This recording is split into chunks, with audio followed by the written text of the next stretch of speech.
Woo! Mike, That I love was, that when you're always like, the lair is going to rise. yeah, baby. Welcome Welcome to the to the Legion's Lair. Lair. I am Brad Jones, broder of Bjorngard. And I am Mike Casper, aka Emir Caspar. Bradley, what is going on, my friend?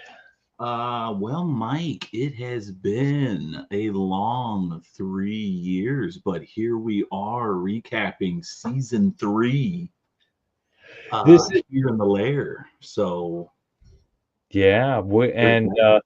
There's on that. our recap shows, we like to go through the shows we had, say a little something about each guest, and then we go into the year of review that is Fourhorsemen Studios.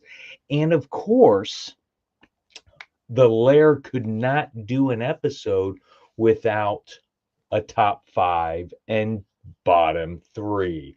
So at near the end of the show, we will give our top five and bottom three figures that were solicited in 2024 by Four Horsemen Studios. What do you think, buddy? Yeah, so we will go through pretty much all the waves and all the obscuras, I guess, that are cosmic, mythic, that are revealed through the year. And yeah, I think it'll be cool to know what. And me and Mike have decided that when we go to give our top five and bottom three, we're going to bring somebody on the show and we'll all talk about it. So stick around because you might have an opportunity to come hang out with us if you want. That's if you want. We'll spin the wheel. We'll do a hashtag spin the wheel and get some of these fine folks on the show and pick your brains because we want to know what you like too. Plus, we're gonna tell people give us their stuff in the comments at that time. But so, Mike, now what? In your best Arnold voice, can you tell us who's in the chat? Tell us. Do you want to know who's in the chat? We want to know. Listen here. There's all these little bastards in there. No. We got the first coming in. Number one was Kevin McCoy. Thank you so much, Kevin. We appreciate you coming in. He was super early, super duper early. We got Curb himself with his happening dudes. And then we have July Sequoia. Chevalier. We have Dusty Standiford. We'd also have Rob Zamora. Oh, I forgot that. Dusty Standiford. They should have said that. We got Eduardo, my good friend Eddie. We got at Collectible Fun. What is up, everyone? Brandon Higgins. We love Brandon. He has all the little secrets in the New Jersey. We love him. Jordan. We love you, Jordan. You little and Jordan. He does the best videos for us for our little intro. We like that. We appreciate you. Thank you so much. And the Boots. That is right. You can't have any Lair show without watching the Boots. That is right. Yes, my G-Con partner, buddy. Yes, it is. 2 years running. The Boots. Yeah. Oh God, yeah. We'll do it again next year, man. Did he bring the little laptop or the little? Oh yeah, he has his like iPad. iPad, yeah. Yeah, so screen and all that. Yeah, man. Season 3 of The Lair, 26 episodes. Of course, we're bi-weekly. We're not weekly, we're bi-weekly, so 26 makes sense. Episode wise. And who kicked it off for us, Brad? If I remember correctly, it was the one and only Big Dub. Big Dub, Brian Wilson. Yes. and he is, I mean, he's been, I can't believe he doesn't have his own actual Legion show because that guy's so articulate. He's not like me where you're saying every other word or stuff like this. This guy, he's so fun to listen to. And what a great episode that was. Um, and we met him, we met Big Dub at Legion's Con a few months before that. We did. It's funny because Big Dub is the reason why I mute my mic before guests come on when I invite them into the green room. Because I didn't mute my mic, and I'm over here like, this is bullshit, and block this and block off. And I was going in a little rampage, not thinking anybody was watching or Technology. listening. And I look up and I see little Big Dub on the screen looking at me like, hello. And I was like, I'm so sorry, Big Dub. I did not mean to disrespect you. Dude, So, technology will get you frustrated, man. So, and the layer. That's what it was. I was frustrated with the technology, trying to get it right. The first season and a half of the lair, the technology was terrible. Yes. So episode 2, buddy, we had probably the grandfather, the legend of mythos, Dennis Derby. The Derb. Yeah, Dennis Derby. Oh my God. Might conceivably be the nicest man in mythos. What do you think? He is probably the most generous. The only one is probably Chris Ferrone that doesn't think that. But I wasn't there. But you got sometimes Dennis the wine starts talking.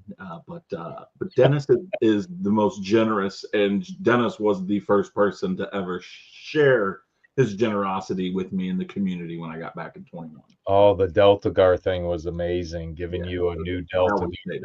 Yeah. What, man, he just awesome.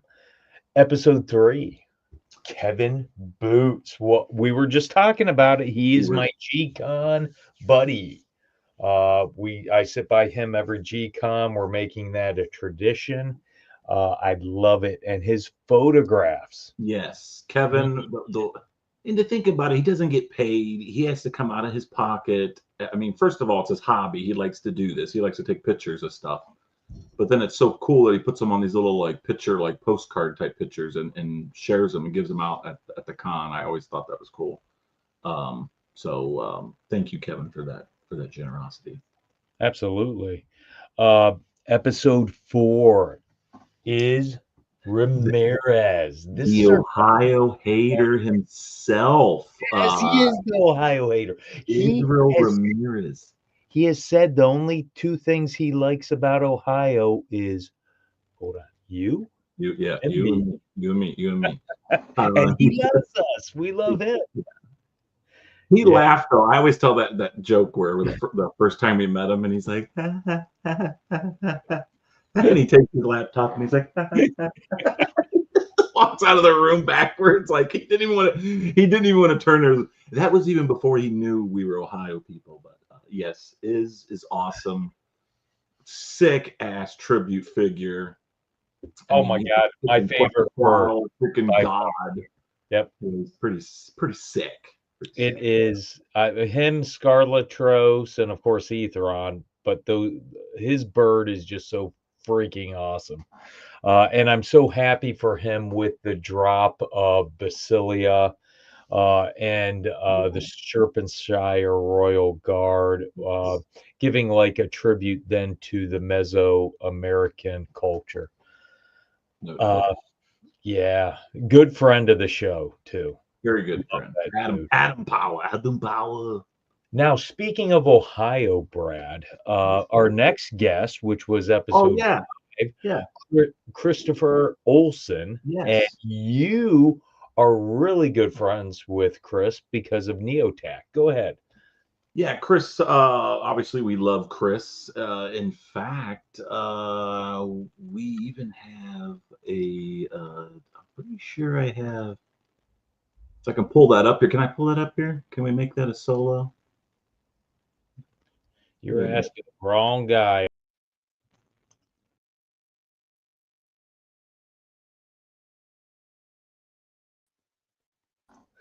There. So Christopher, that was Christopher's picture in New York City, literally right there in Times Square. Was wearing our Legion's Lair shirt. So I thought that was awesome of Christopher. So yes, we love Christopher.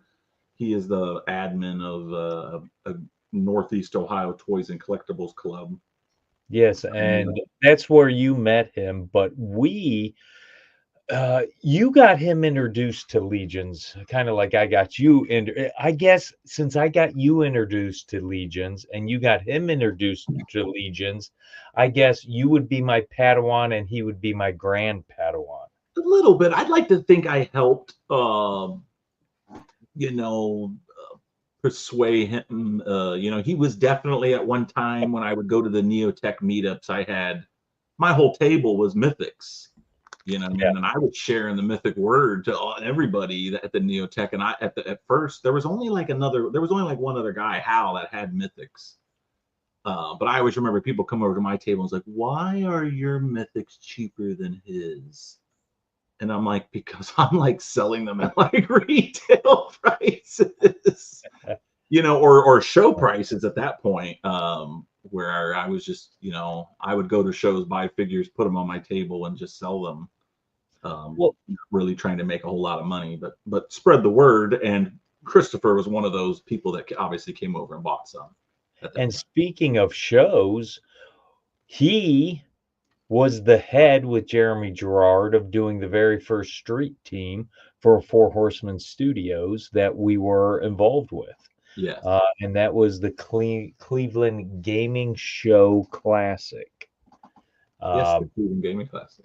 it was an experience and a good one at that. Thank you, Christopher, for that experience. Episode 6, buddy, we had the so-called alpha on, Oh, and it's you so know cool. what I'm talking about. Okay, we are talking about the head of the Furious Four, Is he? Lord Stephen Busciotti. Uh, and I tease him all the time about who's the alpha and all that. We just get a kick out of that. What a good dude, man. Yes, Steve is awesome, dude. Obviously, Jeremy DeWitt was on the show the other night, and we were talking about Steven, and he said something about Steven can be a dick sometimes. And I said, yes, Steven can be a dick sometimes. But it's really, if you have to know him, he's sarcastic, but it's like this straightforward, like dick sarcastic. So you have to follow along. When he's a dick, you have to keep being a dick with him. It works. Trust me, it works. Try it out. But yes, Steven is really an awesome dude, and I can't wait to see him do more push-ups off Joe Russo's back. Well, if he did push-ups off of Joe Russo's back, Joe would be a pancake right now. Oh yeah, I meant the other way around. Joe Russo on Steve's back doing push-ups. But hey, maybe we can get Joe to do that. I mean, maybe he can buff up. We'll see. I remember at PowerCon, we went up to his booth and you started to go in and he's like, "Get out of here." And you turned around to get No, out and I'm like, "Get in there." no, I was pretending to go in, and Mike's Oh, like, "No, gotcha. no, go, baby, go." And we were doing a live, and obviously Steve was joking. I think he Yes, was joking. 110%. But he turned around. Yeah, he was like, "Get out of here, dude." Anybody that was watching was probably like, "Oh my God, Steve is a dick." But no, Steve was cool. We and see, did you see how I went with it? You have to go with Yes, it. you did. You You did a have to great play job. along and go with it, and it works for him. So we love Steve. Steve, Episode 7, buddy, we had the immortal one, Joe Gonzalez. Joe, I want to shout out to you. In the mail a few days ago, I got the last piece to my Mythic Legions collection. That Oh, is the Gold Skeleton Legion Builder from Joe, and I have a complete collection. And Joe put the end cap on it. Thank you dude, so that is much. awesome. What an accomplishment to have every figure in the line. Oh my God, it is. It's a good feeling, but it pales in comparison to how good of a person Joe is, Oh, yes. and the passion he has for the Thank line you, and the Joe. community. Thank you. Yeah, Because he didn't have to do that. And actually, if I remember correctly, weren't we talking on the show about it? And he said, "Hey, I got you, Mike." And he sure so did. that's cool that you guys worked that out and was able to Oh, even get it to you in the 2 week span. So that's awesome. episode 8 is our first lady on the show, What? Anya McCoy. She is one half of the Legion's Ladies YouTube channel. And I missed this episode because work came a calling once again. And you went solo on this one, correct? I may have. I can't remember. I may have. Maybe Lauren helped you with it. I don't know. I think Lauren may have came in for a little bit. But yeah, Tanya was really cool. I think she was the first lady on our show. That's crazy to think about that. First lady this season, definitely Yeah. this season. And Well, yeah, we had Amber and whatnot, but that was yeah, with we had Ryan. Amber. Amber was one of the first guests with Ryan, yeah. her husband. In season 1. So it was nice having all the Legion's ladies on Yeah. uh, by getting that episode in. But what a lady who's passionate about the line too. Wow. And a customizer now. So she's definitely come a long way. So yeah, she And was if I remember, at Curtis's table. if I remember correct me if I'm wrong, I believe her husband was into the line and he kind of got her into the Yeah. line, and now Kevin. she's like the mega fan. So Yeah, I guess Kevin said she was doing her own pre-orders for figure obscuras or whatnot. So yeah, well, good for Tanya. Yeah, and she does a great job doing the YouTube Legions ladies.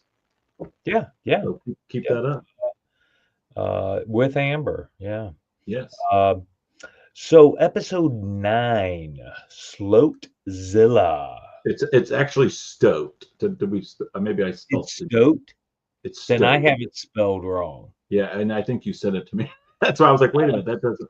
Yeah, it does say slow. It's stoked, but that's actually his alias. I don't know if he wants his real name Colin, but I don't think he wants anybody to know that. Maybe I shouldn't have said that. Everybody look into the red. I met Stoke. Now forget that. His name is Stokezilla. Men in Black. I met Stoked by the fireplace, not last Legion's Con, the Legion's Con before.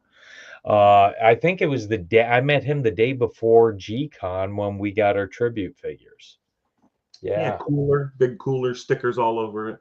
Yeah. Oh yeah. Yeah. Good dude. Good dude. Yeah, he came over to the house and did taco night with everybody with us that night. Now, you guys, how many people did you guys have over?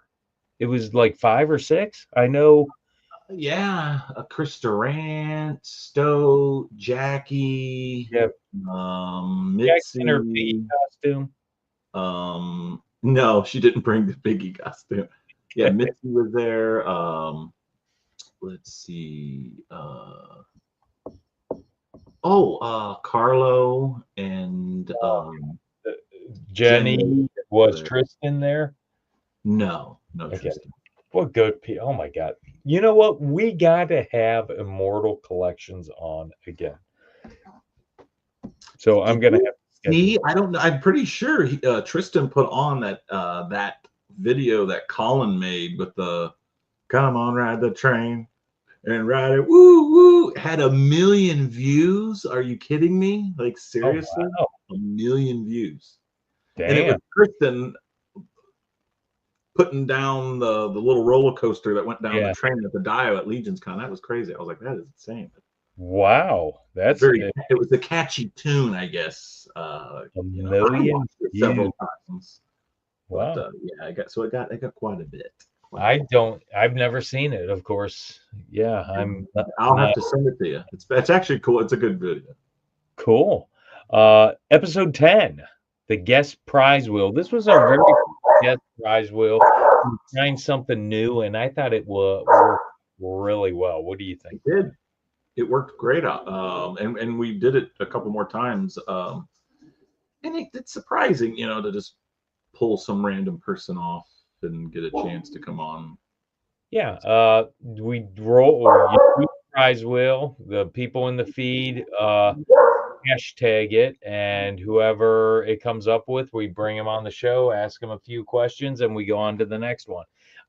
Really fun. Yeah, fun. Buddy, Frank Lira was episode 11. Frank and Anna Lira. What good people, what good friends of the show. Frank is awesome. Definitely a good dude.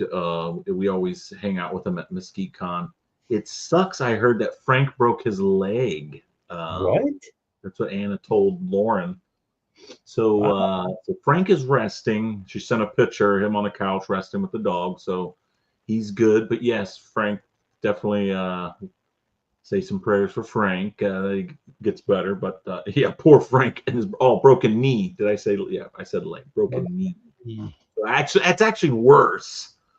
Uh, knee, leg, whatever. Knee, leg. So hopefully he's healing better and feels better. But yes, Frank is very talented customizer.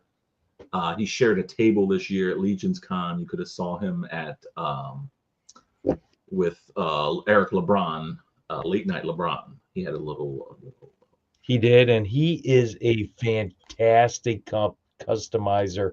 The weapons he makes. Oh my Yes, goodness. dope. That wood grain is awesome. He does a great job.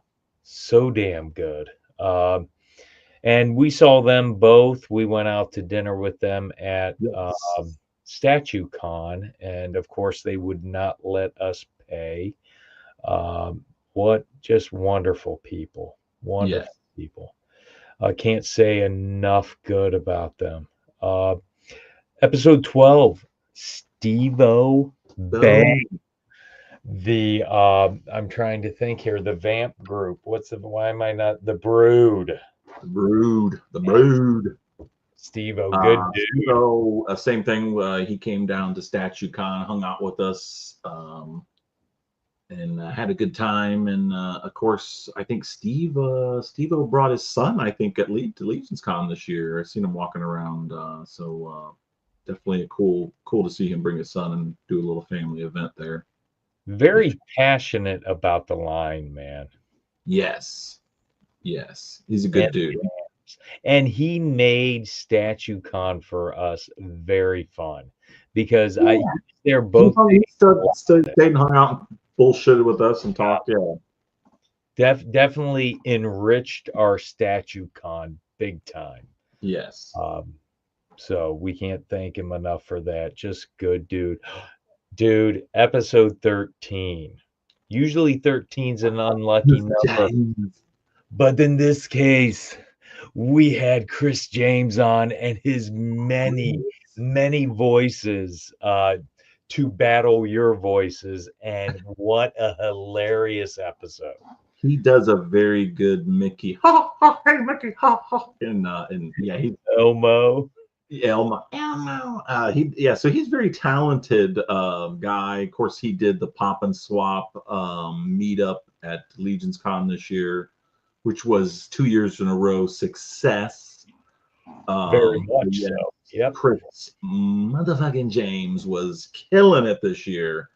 And he is admin of the Crypt. The Crypt. It was right after that I asked him to be Yeah, added. thanks to you, Mike. Boy, has he just killed And it. he's definitely done a great job with it, with those skeletons. Good job, Chris. Keep it up. I'm interesting to see with the pop and swap at Legion's Con that he heads up. The first year was relatively small. This year it grew by leaps and bounds.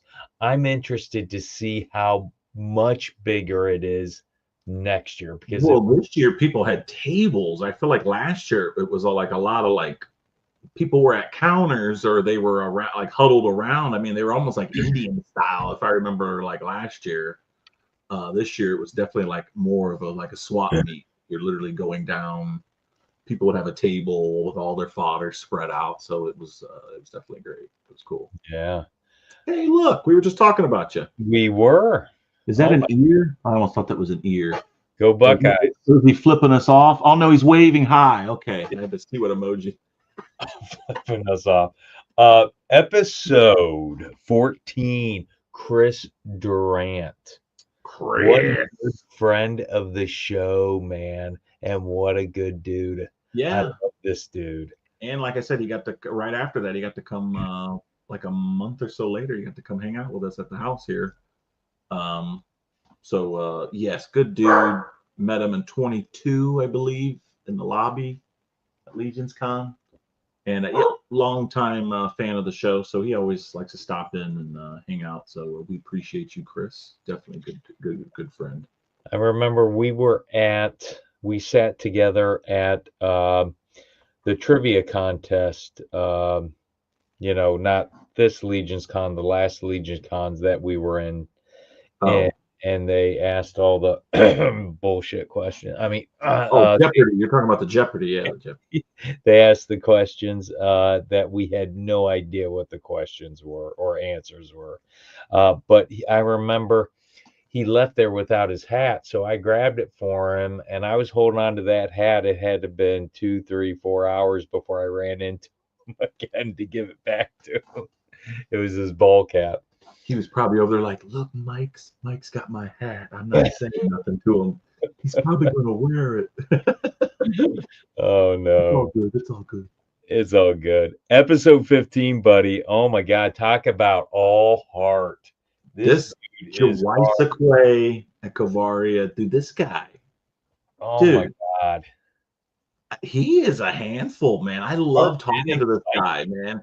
It's like when I talk to this guy, we both start building up sweat. We're like, yeah, dude, we're just start talking, and like sweats are beating down because we're just going at it. Like, so, yeah, we had good conversation. Definitely good conversation. I am so glad this dude found Legions because his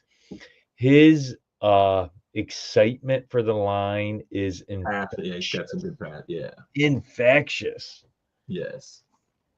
Yeah.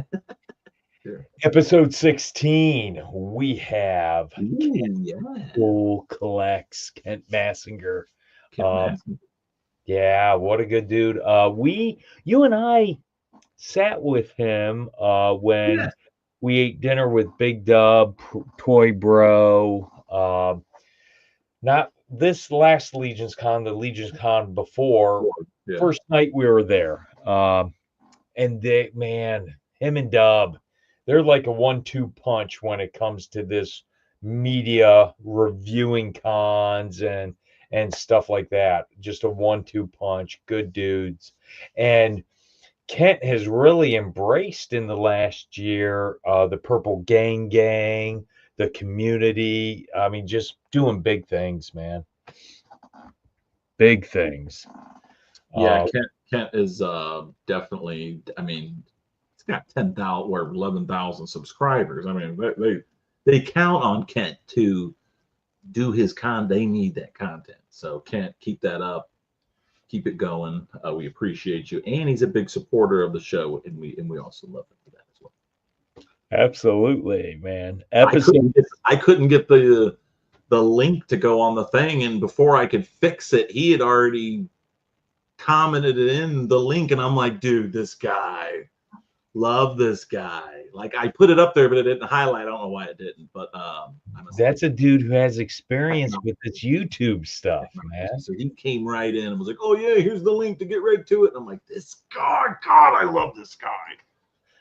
Joe's in the comments. Oh, Joe, we were just Thank talking you about you. so much, Joe.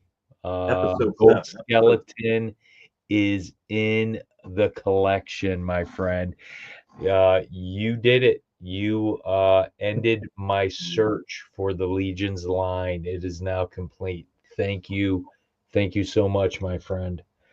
Uh, Episode 17, brother. This is a guy who's really close to us. Action Figure Minute, Justin Aquila. I'm He gonna was pull at, him out for you, Mike. I'm just gonna pull him out real quick. This is what oh, Mike got. This is mine, obviously, but I'll show you my version. So this is what Mike got in the mail from Joe. It is a cool figure. I know he gets a lot of gripe because he's gold, but look at him. He's a gold little bastard. he's Made the Angel. riches. Well, now that we know gold skeletons are what, those are what, angels, right? So these are Angel. angels. Ex-Angels. Yep. Ex-angels. By lore. So But yeah, Justin is a Justin. really good friend of the show. Action Figure Minute on YouTube. yes, And he made us incredible skeletal customs. He made me an Ohio State. He made you one, a Manchester Panther, which is the school your son plays football for. yes. And one hell of a, what division are they in? They're a powerhouse. They are in a big division. I really actually I really I want to don't say know. Division 4, maybe. Yeah, But they're good. What a good program. And of course, yeah, the they guy I worked with is Evan. He is a coach yes. for them. He was a deputy until he retired. And if you're not subscribed to Action Figure Minute, you need to. His videos, like literally, they're just short, quick little reviews the and shorts. whatnot. Shorts, they're great. So check them Yeah. out. Justin is awesome. But he went live from StatueCon, and he was live for hours and 4 hours and hours. 4 hours he was live. I don't know if I was. He was either on Instagram or something. Which yeah, it was amazing. Definitely amazing. Now, Well, yeah, happy to help. Good. I feel like we haven't talked enough about Brett Stotter's photography, but in episode 18, we sure did. Yes, episode 18. Brett is not on Facebook, so I got very scared at the last minute because I don't know. How did you ever get him on? Here I was actually subscribed to him, Tidy, Tidy on Instagram, which I didn't know that was him. I don't know why. I just sometimes I don't know if they're this gray beard, red beard, black beard, captain this, toys so this, and it's confusing sometimes. So it's easily done. Yeah, but we got Brett. I was able to track him down. I think I messaged Jordan. Jordan said, "I'll just go to Instagram and message him, LL Tidy." And I said, "Oh, great." So I gave him my number through Instagram, and we talked back. But yeah, I was able to message him and get it, and we got it done. Sometimes, like I said, sometimes technology is not good for me and Mike. We just need a recap, and then we're like, "All right, we're good." You know, not good bedfellows at all. I'm such a creature of habit that I love things to just keep being a certain way, and then when it doesn't, I'm like, and it's usually great. Like I told Lauren, I love going on vacation, but leading up to vacation sometimes is like, and then when I get there, I'm like, it's awesome. Or driving there and getting there is awesome, but leading up to that sometimes is. Meeting Brett for the first time, I think we met at MesquiteCon or PowerCon. One of the two for the first time. Good dude. And I know I sound like a broken record, but these people in the community are just wonderful. Um, And I thought it was titty, but it's not titty, it's tidy. So yeah, it's definitely not titty. yeah. Well, I thought it was L titty. I know I'm terrible. I just thought it was L titty, but it's not L titty, it's L tidy. So yes. Look him up on Instagram. Episode 19, man, we went back to the guest prize Sure wheel did. and we had another blast. I want to say we, for both guest prize wheels, we were talking about different subjects. I think the first one of the year I talked about, about tribute, Four Horsemen tribute figures. Yes. This one, I think I talked about Four Horsemen Motu tribute figures, I want to say, in episode 19. And we brought people on during the show, and it was just a fun time. Real fun time. I actually love the surprise guest wheel. It is a great time because you don't really know who's coming on. I mean, whoever's watching has an opportunity to come on. Well, we'll have a mini one here at the end of the. Yeah, I was gonna say we'll almost have like a mini one here at the end here. Yeah. But yeah, it's always fun. And usually the people that come on, if they've never been on before, they end up being on. So make sure you watch the Legion's Lair because you can be on it, and you know you want to. Oh yeah. Oh yeah. So episode 20, Greg Schmerber. Brr. And dude, what a great show he has. New Mythics. He is a nice guy and is a fun gentleman to talk to and hang out with and break bread with. Always enjoy talking to him. And I love his show. If you're not, same thing, if you're not subscribed to New to Mythics, please do so. I don't know what it is about his intro. You could have it on a replay, and I would just be like, just calms me. It does. I don't. Yeah, it does. It does. Totally calms me, buddy. I wonder how he would do our intro. Would he be like, and Brad and Mike coming through a mythical lore of magical themes on another episode of The Legion's Lair. As the world turns. As the Love world it, dude. I love it. These shows are fun. I'm actually watching the new one that dropped. I got about a half an hour through it before I had to do some stuff today. And it never disappoints. It's just a fun show. It's just a fun show, man. New to Mythics. Lauren, yes, Lauren is actually wearing her New to Mythics shirt today. Oh, awesome. Nice. So cool. Episode 21, my friend. Guess what? We have our second lady on of the season. Jackie. That is Jackie Jagar. Is she? I don't know if she's still watching, but I think she is. But and we also had Piggy on also. Yes, Piggy did make an appearance. Say Piggy I would have been Jackie's husband in the Piggy suit. But no, that's Piggy. I swear that's Piggy. It's just Piggy, right? That was a fun time. And it was, we met Jackie, not this Legion's Con, last Legion's Con, by the fireplace area. Or at least I met her there. Came out. She was talking to you and same thing, and I love that. Every day she's different colored hair. It's blue one day, it's green. Then she brought her friend, and they were having different colors.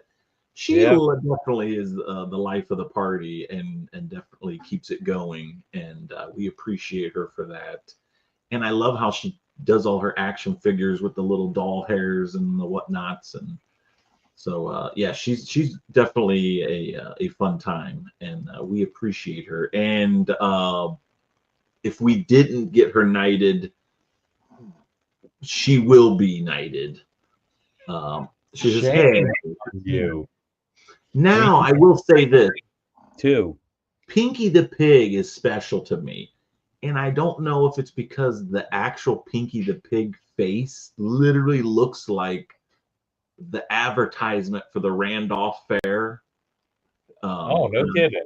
I don't know if you've ever seen the Randolph Fair. It's literally that pig's face holding a sign saying "Come to the Randolph Fair," and it's been like that for decades. So, and it reminds me of like the Piggly Wiggly type pig. Yes, A little the bit. old grocery Very store similar to exactly that. like Piggly Wiggly. So whenever I first was introduced to the Piggly Wiggly, I'm like, oh my God, it's like the Randolph Fair freaking pig advertisement. So, and maybe they took it from Piggly Wiggly. I don't know. But yeah, yes, Pinky, you son of a biscuit. Yes. And she brought armor. The freaking thing had armor. Did you see that? No.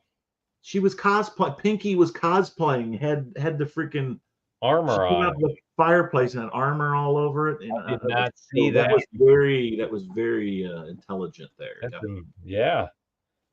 Episode 22, buddy. Maynard. Sarah. Yeah.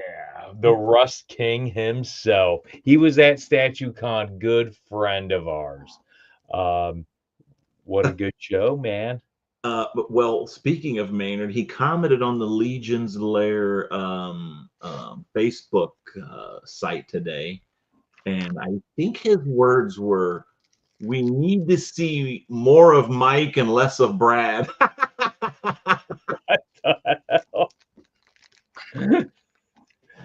And God, that's why we love him. He's such a funny dude. And he did bring, I think him. I don't think they came together, but they are always hanging out. Steve-O and him. Oh, absolutely. They live so close to each other. Yeah, too. so they definitely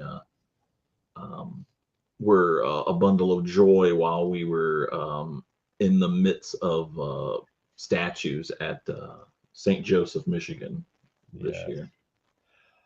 Episode 23 was the Mega Lair giveaway number 2.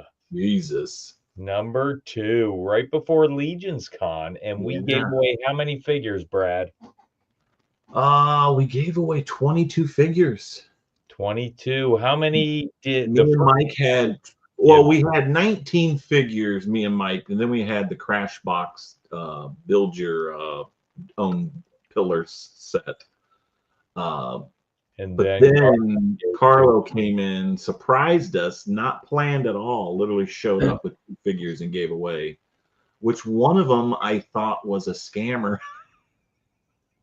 But that person eventually revealed themselves and were able to get their figure. So good. Everybody did everybody. And then the majority of those people were at Legion's Con, so I didn't have to ship them. So it was nice being able to. Oh, absolutely. So with Ish, the beginning of season 2, he gave away 23 figures or 22? I think he gave away 22.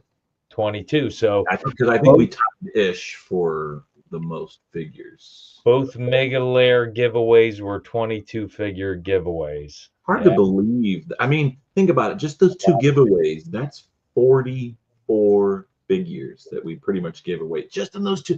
And to think about all the other figures we've given away, I mean. Oh, and Ryan Zarway came on an episode after Ish.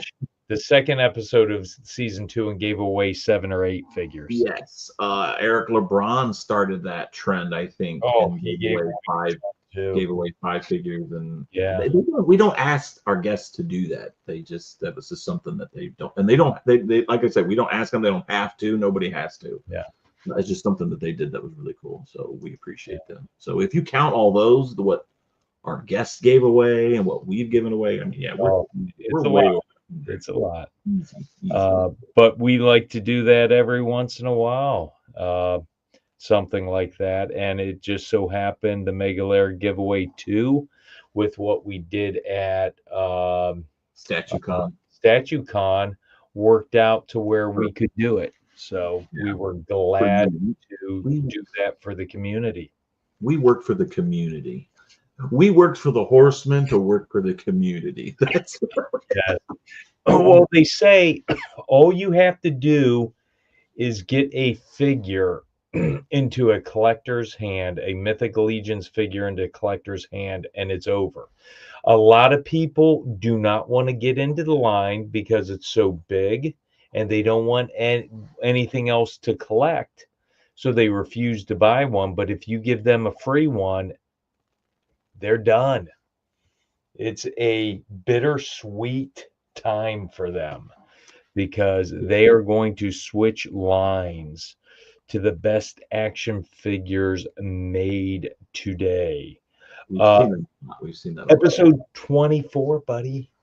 That was Stefan Delator. Yeah. And we were basically doing a Legions Con recap with Stefan. So he needs to come back at some point, and we need to have him on. We did throw some hot seat questions at him real quick, but he'll have to come back on at some point. Yeah. A great dude, great customs. His tables are amazing at Legions Con. Yeah. And he's right up front, so I mean, can't miss it. He's a we talk about pillars of the community. He's one of the biggest.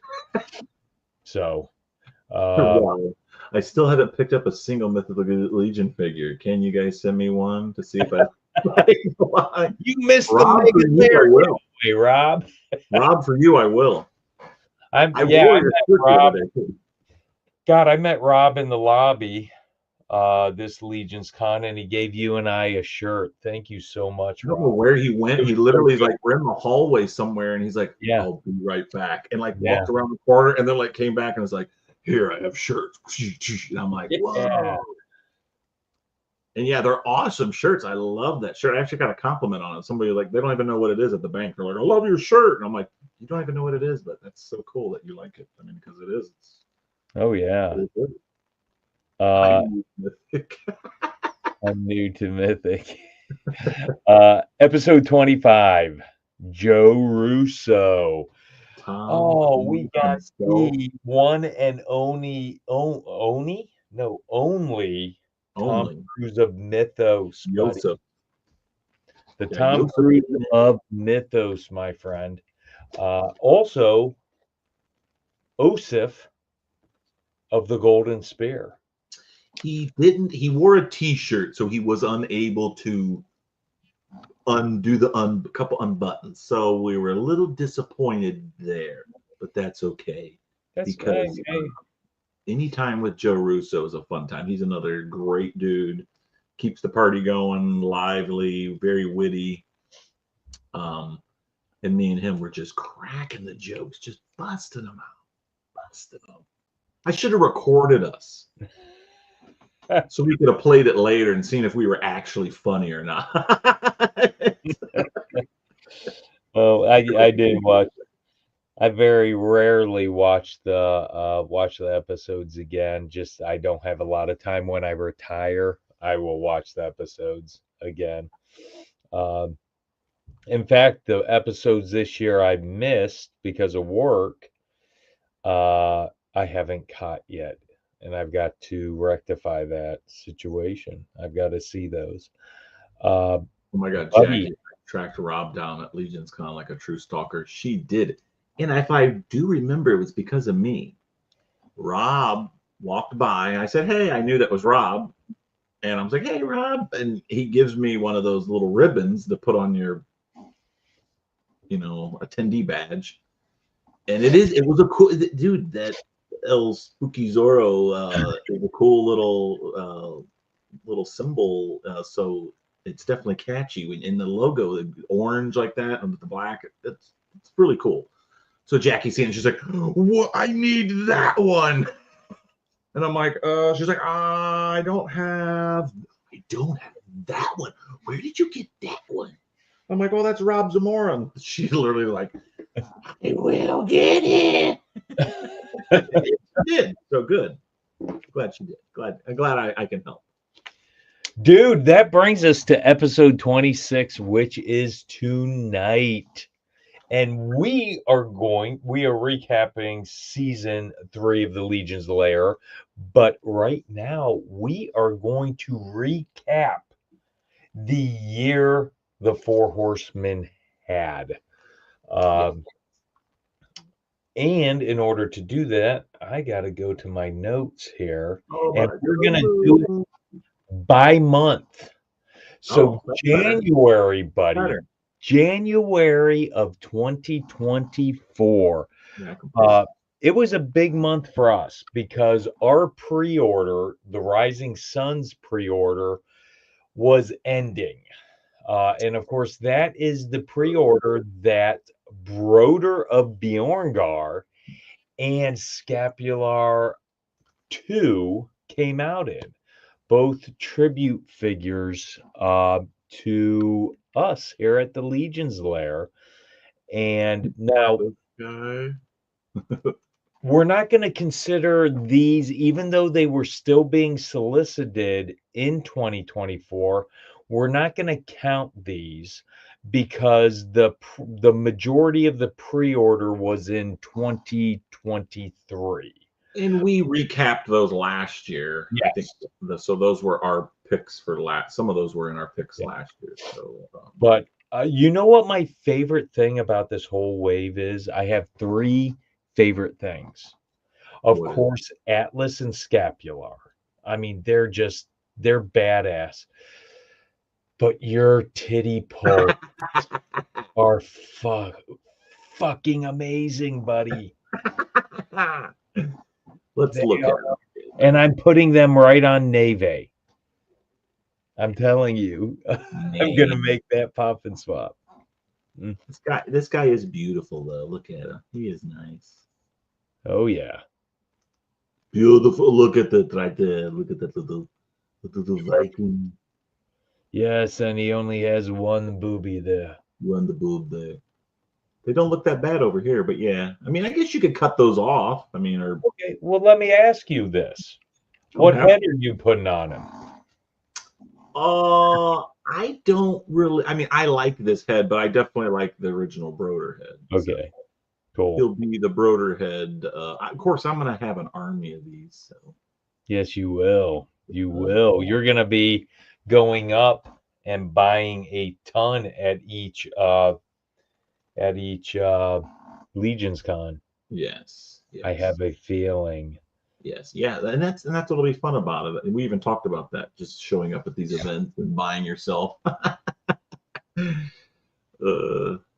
So real quick, just to let people know, the figures that were in that wave, the Rising Suns wave, we have Atlas the Conqueror 2, we have Bobvar, which is the bear, we have Broder of Bjorngar, the tribute figure to Brad, we have Dispitar, he's kind of the scorpion, Sons of the Red Star guy, Exiles from Under the Mountain.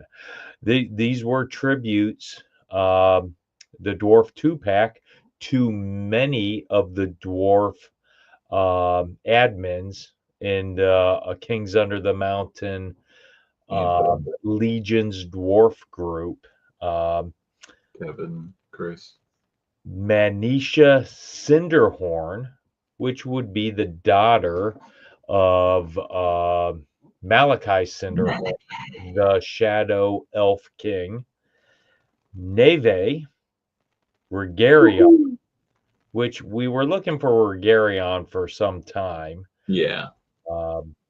Scapular, the Crypt Breaker 2, Nice. to myself, Okay. and Yoshani Kare. Nice. Yes. So that pre-order ended about mid-month. The first 2 weeks of the month it ended. And that's really all we got in July. Of course, it was a big G-Con pre-order. So knowing the Horsemen, they're going to try to kind of help their fans, their customers, their friends, wallets out and not go into anything else too fast. So fast forward then to February 2024, there was an in stock sale at Store Horseman. And with the in stock sales, basically, you have figures, from previous waves, the Legion Con figures that are now carded instead of in the 2 packs. So that was basically the major thing that happened that month. There wasn't really a wave per se, a new wave. What's up, Nate? Did you pick anything up in the in stock sale? Can you remember? I don't think I did. Okay. I picked up, single carded versions of both Walters figures. I picked up a few more on card versions of Vorgus Vermilius. I picked up a bunch of Demistros, um, non-con versions. A lot of figures like that where I knew they were really good values for the price. Yes. They came Oops. loaded with a ton of stuff. If I remember correctly, I knew we were going to Mesquite Con, and I was holding out that they would bring some of that stuff there, and they Gotcha. actually did bring some of that stuff. So I was able to get Demistros in March at Legion's Con or at Mesquite Con. So I do remember now. I didn't get anything in that in stock sale, Nice. but I was. It was that's playing the lottery there when you do that though sometimes. So Well, at Mesquite Con then, we're going to be going into March now, but we went to Mesquite Con in March. What did you pick up? Were you able to get yes, some I of those? remember. I think I did get the Dimitros, as well as I think I grabbed a troll. You grabbed a troll? I think I grabbed a troll there. Oh, wow. I grabbed a Calazir because my other one broke, and Yes, I remember that. I knew the horsemen were going to send it, but I was like, I'll just replace it myself now and get it. So I was able to get a Calazir. But that's what I remember buying. Yeah. And I think you gave Calazir away, the one the horse Once, said once the horseman sent the figure, then I you fixed did the other the Calazir or gave the other one away. So yeah. it was all good. That's what I do. That's what I do. But the major thing, March 2024 by the Horsemen was something that was a complete surprise and it was completely awesome. It was the 2024 uh, retailer appreciate well, hold on here. I'm getting ahead of myself. The retailer appreciation wave, which consisted of course, the 3 figure obscuras. I will go through them right now. Sun Wukong, the Monkey King, retailer Mask of the Red Death, and the retailer Ghost of Jacob Marley. It also included 2 new figures, which was the Undead of Vikenfell and Fisher Rice, the Shadow Surfer from Cosmic. Now we've all got those in our hands by now because the retailer wave dropped. Um, it was they're nice figures, and especially the 2 non-figure obscura figures. I love that Undead of Fikenfell, and truth be told, Sorry. that Cosmic figure is amazing. Also, Yes. Yes, I love this figure. Like I'm not, not too keen on 2.0 figures, but this figure was pretty badass. Pretty badass. So I was very happy to get it, and it was a very good surprise. Get some pictures there. Pull up. I'm not big on the 2.0s, but this figure is awesome with a capital A. Definitely. Definitely liked Just it. The it torso, yeah. um, all the leather parts. It screams, Brad, Advent of Decay. Yeah, It takes me yeah. back. It did kind of have a Advent of the Decay feel, especially with the one Cassia Softgood. It was actually a bigger version of Cassia Softgood, um, which was, and I liked how it had the sleeve that you could put the hand through there, so it was really cool. Yeah, definitely dig this figure for sure. Oh yeah. And of course, all these figures are put out each year. The retailer exclusives, they're put out. I think we have to go to Cosmic to get the Fisher Rice. Yeah, I'll have to They go. bring these out as an appreciation and to help the retailers. So they have basically exclusive figures on their sites, and people will go purchase off of them. Great idea. I don't mind spending the extra money because I'm definitely a pre-order guy with the retailers to help support them. Yeah, And great. the Fisher Rice guy, I didn't know that was a tribute at first, but then when they said it was, it did kind of bring me back. I do remember kind of seeing that guy I'm as a not a kid. huge Tusk guy, Brad. I'm really not No, big Tusk guy, but what? this figure's awesome. I love the red jet. Oh, I love this dude. yeah, yeah. Some of the I get what you're saying. Some of the Tusks, they're more like builders or something. They're kind of but playing a little bit or can be playing, but or he definitely is not playing by any means. He's definitely pretty awesome. What's up, dude? What's up, Wyatt? Wyatt, Wyatt, I need to get you on the show at some point, so we're gonna Yeah, have to make that happen. he's actually the last enabler we need, right? Yes, yes, Ooh. I got to make that happen. Also, we have Need your blood, Wyatt. we didn't mention Dusty's in the chat, so is Nate Strong. Yes, Uh, Nate.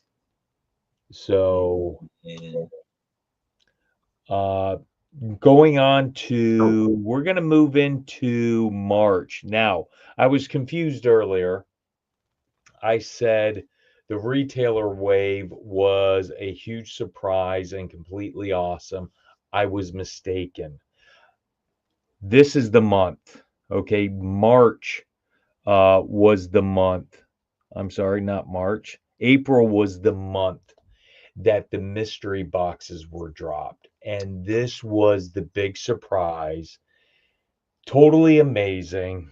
Um, so basically, what they did is to end All Stars.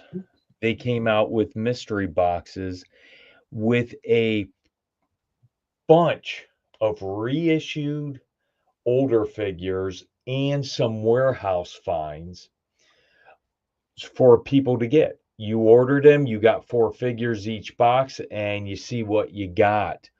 What a way to take All Stars out. I loved it. What did you think, Brad? um, I I I definitely I liked it.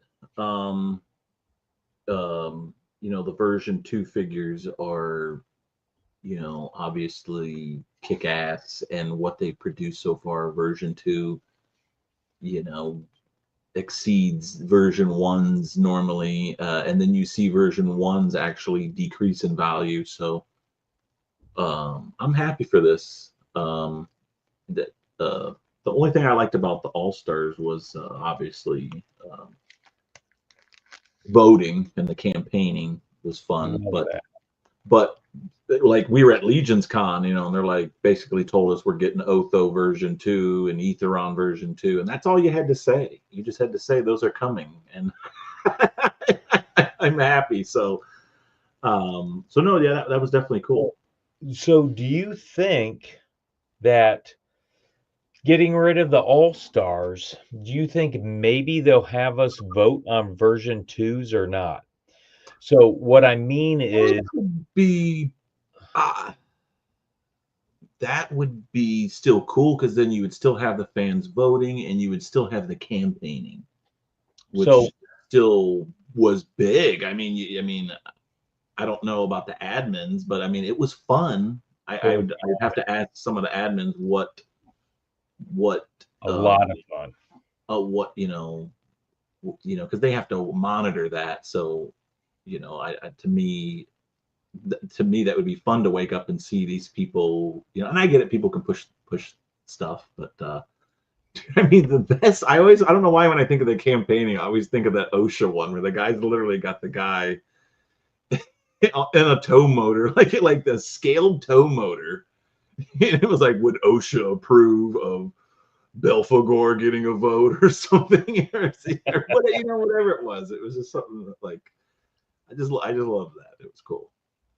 So uh, it looks like, if I'm a betting man, that they're not going to do voting for the V2s. They're just going to come out with V2s. Well, they're obviously coming out with their own. So, but at some time, you never know, man. And that is called, help me out, that is called Legacies of Mythos. Mythos. It would be nice if they gave us like 10 figures to choose from and they picked the top 2 to make into version 2s. Yeah. That would be cool every once in a while. I don't think that's going to happen. So, hey, also in April, oh, don't cry, buddy. Also in April, they announced the day one figure set Oh. for the Legion's Con debut figures, or the Legion's Con exclusives. And that was a 2-pack consisting of Gaspar the Unamused and Garwich the Unpredictable. Of course, these are tribute figures to George Gaspar and Chris Garwich, both project managers project managers at Fourhorsemen Studios. My understanding is George is more of in-house studio, where Chris is more of out of house, China, Okay. stuff like that. I could be wrong. Chris likes fun. George doesn't like fun. But a special little bonus here is with Gaspar the Unamused, you also get a tribute head to the X-Man himself, Michael Xavier. Let's see. Did they put that And in? that is the gift that keeps on giving. I've already made 2 pop and swap Yeah, they custom didn't put that picture in there, did they? with the $10 body pack. Oh my God. His head. Oh yeah. Yeah, Yeah. I mean, it all matches. It's the gift that keeps on Otherwise. giving, baby. Yeah, there we go.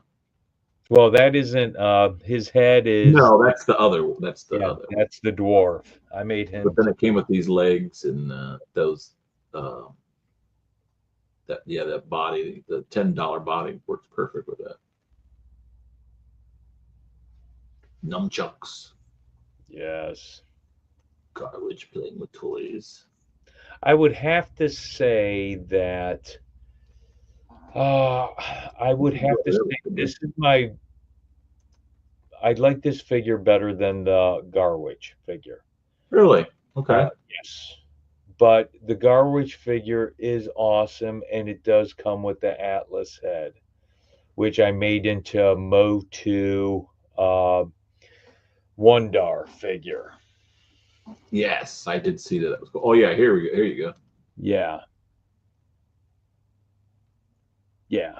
So, yeah, I mean, both are good figures. Yeah. Great tribute figures to people who really work their ass off to keep our hobby going. Yes. So, moving on to March of 2024, buddy, they announced the Legion's Con Day 2 figure set. And that, of course, you're right there. That is going to be Tusk Experiment AA20 and Tusk Experiment CC24. Right here's AA20, and of course, this pays homage to the old toy that was a amazing alien, and trying to think here, amazing alien and creature creator set, I want to say. And I remember this set actually from a little boy. It was a late 70s toy. And it was pretty cool how you could make those. Yeah, I think my brother had that. Now, AA20 has a big time Boba Fett vibe. Yeah. Yeah. Let me see if I can. Big time Boba Fett vibe. Yeah, definitely. Wow. Yeah. Wow. CC24. It has a Predator vibe. Yes. But it is a tribute to the shipping manager at Fourhorsemen Studios, Diego. And I'm trying to get Diego's last name. It's on the top of my head, and why I don't have it here. Sanchez? No, it starts with an S, and I should. I don't know why I thought it was Sanchez. Come on, let's but go to it is a tribute figure to Diego, and he is definitely deals with the head of all the shipping at Fourhorsemen Studios, and he does a fantastic job. Now, truth be told, I only bought one of these packs. I'm waiting to get these figures on my shelf by ordering the single carded versions. This figure might be my favorite out of all four. Just because it's very lizard-like, very alien-like, I like Predator-esque like. So what a great tribute for Diego.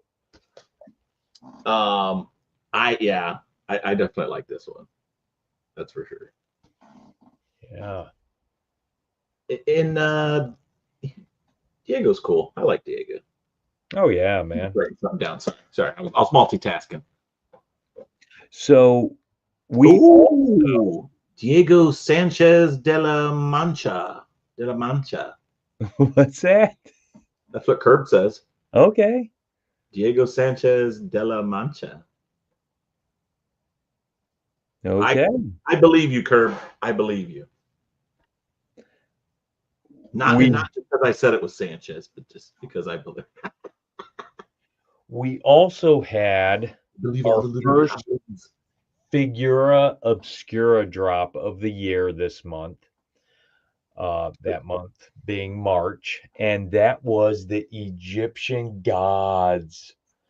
And the two gods that they represented first were Anubis and Beset. Anubis being the 1.0 figure, Beset being the 2.0 figure, and boy, they did not disappoint.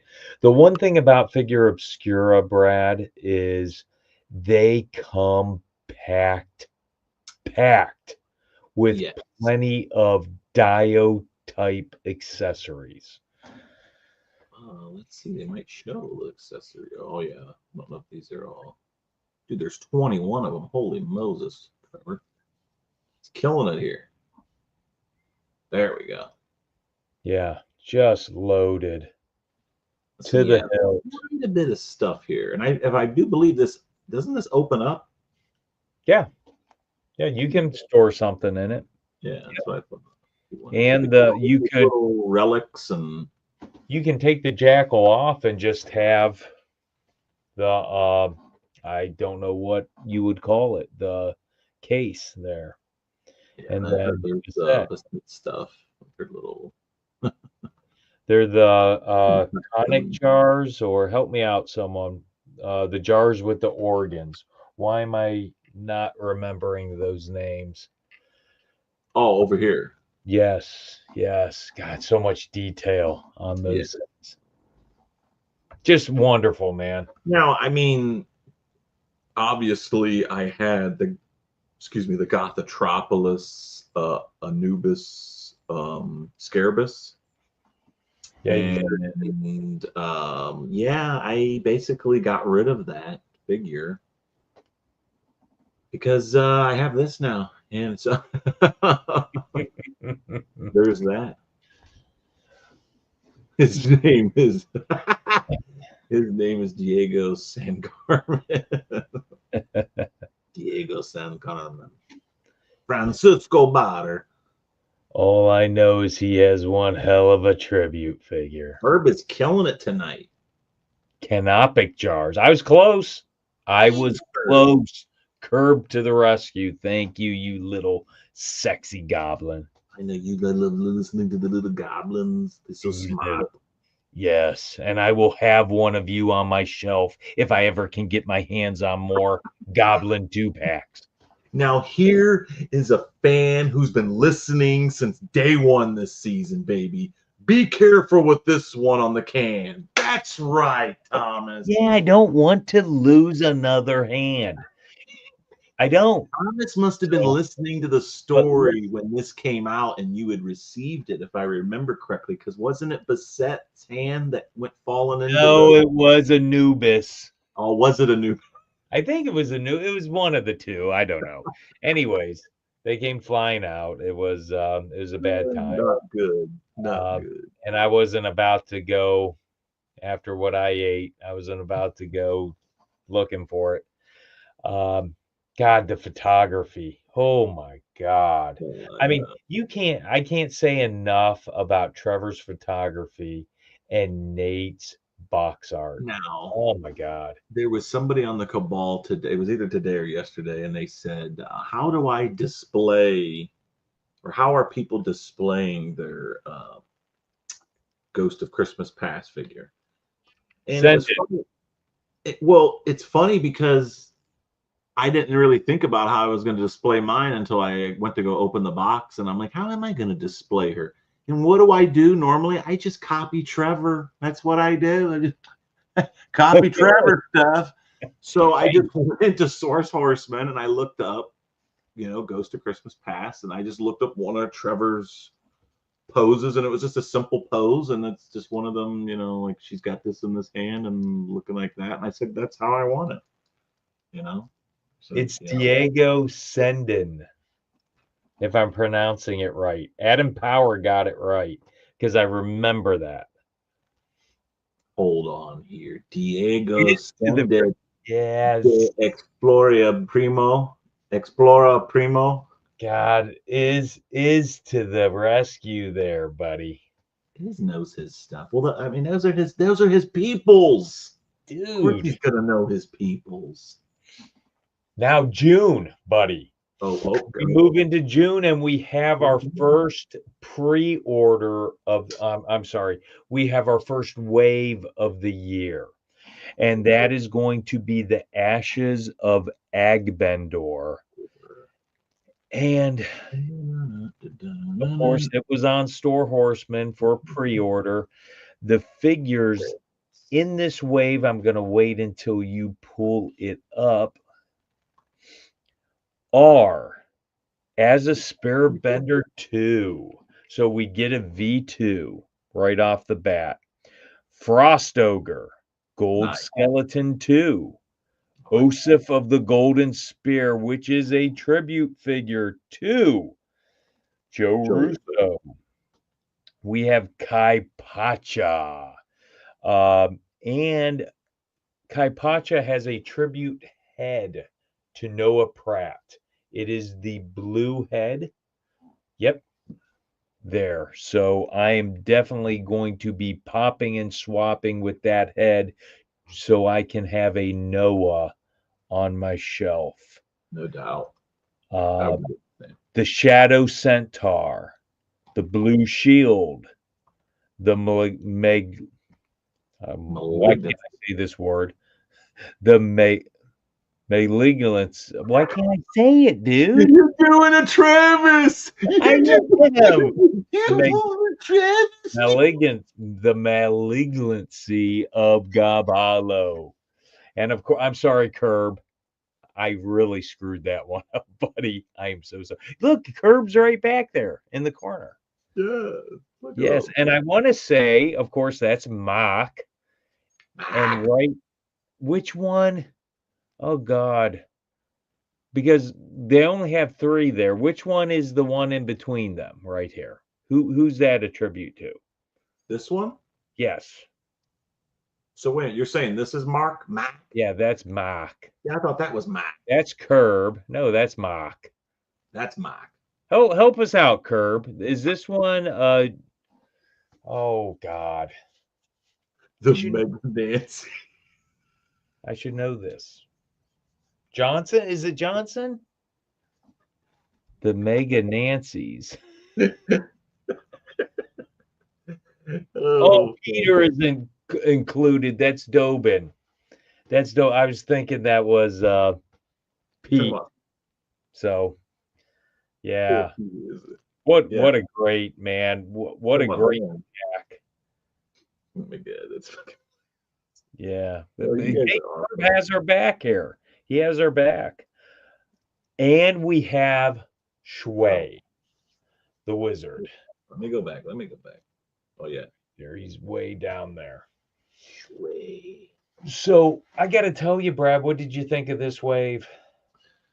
I actually secretly like this wave a lot. I mean, obviously, I like big figures, so the Frost Ogre is cool. The Gold Skeleton was cool. Seeing my friends get tribute figures is always cool. So yes, this was a cool wave. And you got the Blue Shield, and they gave you a Centaur, and a version 2. So yeah, I think all around, what a kick-ass killer wave. I'm right with you. It was an incredible wave for tributes. You're talking one, let's see here, 2 to the Mythic Enablers podcast, and you're talking about 4 to the Malignancy of Gob Hollow, the Malignancy Facebook, all the admins there. So that's a total of 6 tributes. 6. I love when that happens. Yes. By far my favorite part of this wave. It was incredible seeing that happen. No doubt. Incredible. Now we go into summer.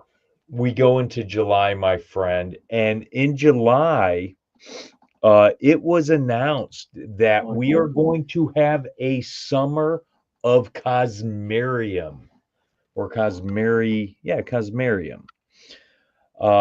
What they did is they announced right off the bat in July that we have 20% off all Cosmic Legion figures at approved retailers, which was a hell of a savings. Yes. I think it was it 35% off or 25%? 20, but that ran through end of August, I want to say. That ran for like 2 months. It did. It ran for a while. And if you I do believe it was the first 2 books, right? Whatever figures were out on, whatever figures, I believe it was the figures that were already out, not the ones on pre-order. I don't know if Outpost was on there. God, I want to say they were, buddy. Were they on there? I want to say they were. I could be wrong, though. See, I thought it was the first 2 books, but I could be wrong as well. I think you might be right. Maybe Outpost was on there. Yeah. But see, I thought we had just got Outpost, didn't we? I think we just got Outpost, but the retailers like Big Bad Toy, they would have them. Yeah. They would have them to discount them. So what a great opportunity for people just getting into Cosmic Allegiance to go back and grab these things. That was very Curb. Did Yeah. you see? Curb says this wave is the best. You better Well, I think he believe might have been I don't know. Well, obviously he was talking about his wave. it. And I agree with him. It's definitely a, a, a rock solid wave. Let's be honest, Curb. Let's be frank, and let's be honest, my friend. Rising Suns is the best wave in Legions, and then it's the close second to Rising Suns is Coliseum, baby. So I'm sorry. Um, you're I at agree with Mike. I agree. Look, I have to agree. yeah, there we go. There we go. No Curb, man. Wave is awesome, brother. It is. Let's move on Oh yeah, August. to August because in August we had IshCon. And at IshCon, guess what? They came out with the Tusk Heavy Gunner figure.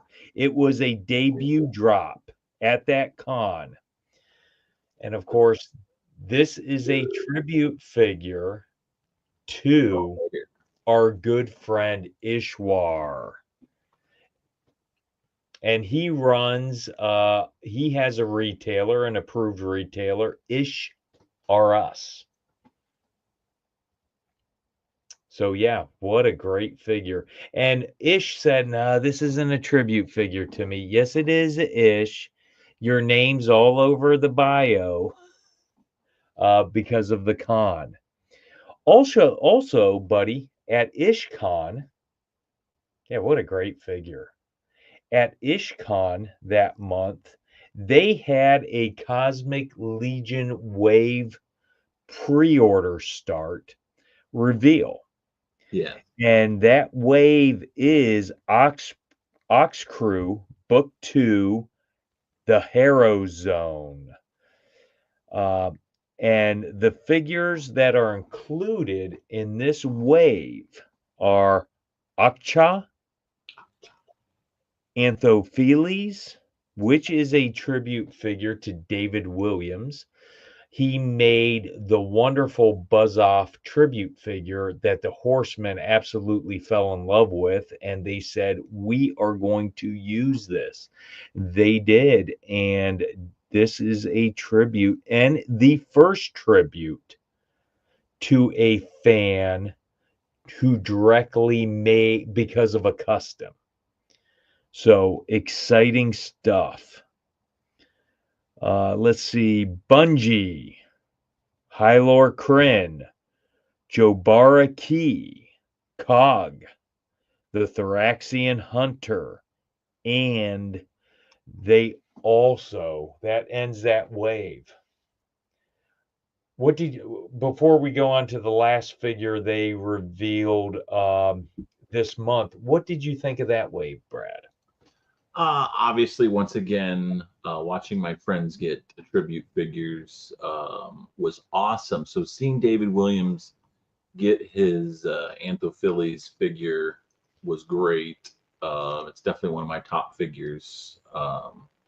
I can't wait to get it. And not only that, it gave life back into the Motu world again. Because obviously we didn't have PowerCon and we didn't think we were going to get any, you know, Motu figures, which we didn't get any in hand early, but we were able to at least get one Motu tribute. And it being a friend is really awesome. I totally agree. Frankly, I think PowerCon's on life support right now. Hold on, Mike. Let me, Val, listen to me hard. Arnold's voice. Listen to me, Val. I am sick and tired of waiting around, trying to be patient. I know you say no news is good news, you son of a biscuit, but I need the news. I need you to do what you're supposed to do. You're supposed to get the goddamn convention center at the Columbus. You reserve that shit. I don't care what it costs. You just get it. The people will line up. If you build it, they will come. Damn you! They will. You build it, you will come. All the legionnaires, all the cabalers, we will come to PowerCon like we normally do. We need you. We need you, Val. And if you don't, damn you. Damn you. Enough of me. Okay. So I had to hope Val would is love- listening. I would love to be a fly on the wall and know what exactly is going on, because not to have this con 2 years in a row is concerning. I can see 1 year to take a break, but when you have multiple years off, you're going to affect the show. People are going to start pulling out. The Horsemen have already put their schedule up. Not Oh, yeah. saying that if they did PowerCon, of course the No. Horsemen would go because it's such a big show, but frankly, it's concerning right now. I mean, if everyone else has their eggs in a basket, I don't understand why you don't. And you've had a lot of time to get your eggs in the basket, and you still sound kind of clueless. Let me someone assure you that the people will show up. Okay, that's not the issue. I heard that I heard things. hard for PowerCon since Mattel pulled out. Now, I've heard also that they are indeed staying in Columbus, and there's a good chance they still might they'll still have it this year. But I got to tell you, with them waiting this long, I mean, how many people can just it's going to be hard to get the thing together. How many vendors can actually commit to this late? That's my problem. So if they do have it this year, is it going to be a shell of what it was back in 2023? Yeah. So, I don't know. We shall see. I'm not getting my hopes up. So hopefully I'm pleasantly surprised come August this year. So with ending this month in August, they had a Fourhorsemen drop that was the figure called the Skeleton Legion Builder 2. Yes. Amazing. Oh my God. Amazing. Amazing. Could be the figure of the year. We've been waiting for Necronominus so long that them to come out with this drop really whetted our appetite for the Necronominus wave. It was. Where is it? I had to find it. Sorry, I had to find it. There it is. Yes. Yeah, I really dig this figure. Obviously, everybody dig this figure, and it was right before Halloween. And what better time to get something like that before Halloween? I needed this figure so badly in my hand that I talked you in to coming down to the department and giving me one of your figures because my shipment wasn't in yet. And so I could play around with it. And like 2 days later, mine arrived. Now, Adam Powers has come back to California PowerCon, but then Curtis says Val is done with PowerCon. Only way it continues is someone takes it over from Val. You know what? That wouldn't be a bad idea. I mean, if Val doesn't want to do it, why doesn't he just have somebody else do it or say, hey, you know, or unless he wants to be part of it. I mean, like, can he be the middleman? I mean, if you don't want to be there, be a part of it, like at least let somebody else run it. I'm hearing different things, so it would be really cool to know the exact reasoning behind this. We'll never find out. To me, it's a no-brainer. You know it's going to be successful. So if I had to go get a business loan to go rent out the Columbus Convention Center for a weekend,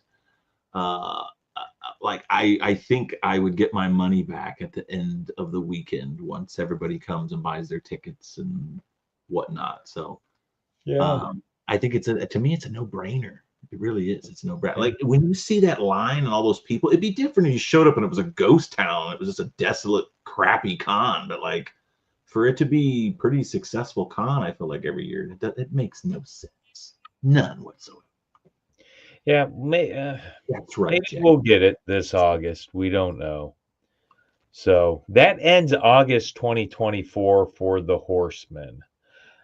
Moving on to September. Yes, Curtis. Yes. Yes, Jackie, I agree. The Skeleton Legion Builder 2 is the best. My understanding is that he lost a bunch of money on exclusives and it's just not worth the effort anymore. Okay. Well, it looks like Curtis has some inside info, so I might be Curtis, I might be giving you a phone call just so I can get the skin. Slide it into the DMs, Curtis. Tell us all the information. So keep that in mind, Curtis. Yeah, I mean, you don't even have to call it PowerCon at that point. I mean, if you're just going to change it, you could just say, "Hey, it's this con and formerly known as PowerCon or something," and you could name it whatever the hell you want to name it. You know? Gotcha. I mean, in the chat, what would you rename PowerCon? What would you rename that? Mike, what would you rename it if you had to rename it? Scapula Con. I thought you were going to say Skeletor. Just name it Skeletor Con. Yes, Scapula Con. Nice. September, baby. Let's move into September. 2024. The Legion's Con Armory Experience was announced by Jeremy Gerard. So this was going to be a new experience, of course, that they were going to break out at Legion's Con in November. They were really concerned with how this would go. And I think it met their expectations, plus blew their expectations out of the water when it came to Legion's Con. So what a complete nightmare for the completist, but what a fantastic idea for the Legion's fan. I thought it was awesome. In fact, I don't consider anything now with the Armory experience being a completist in the line, because you just can't complete all those parts. It's just too much. Unless they would come out with a pack. Let's say for $300 you get every piece.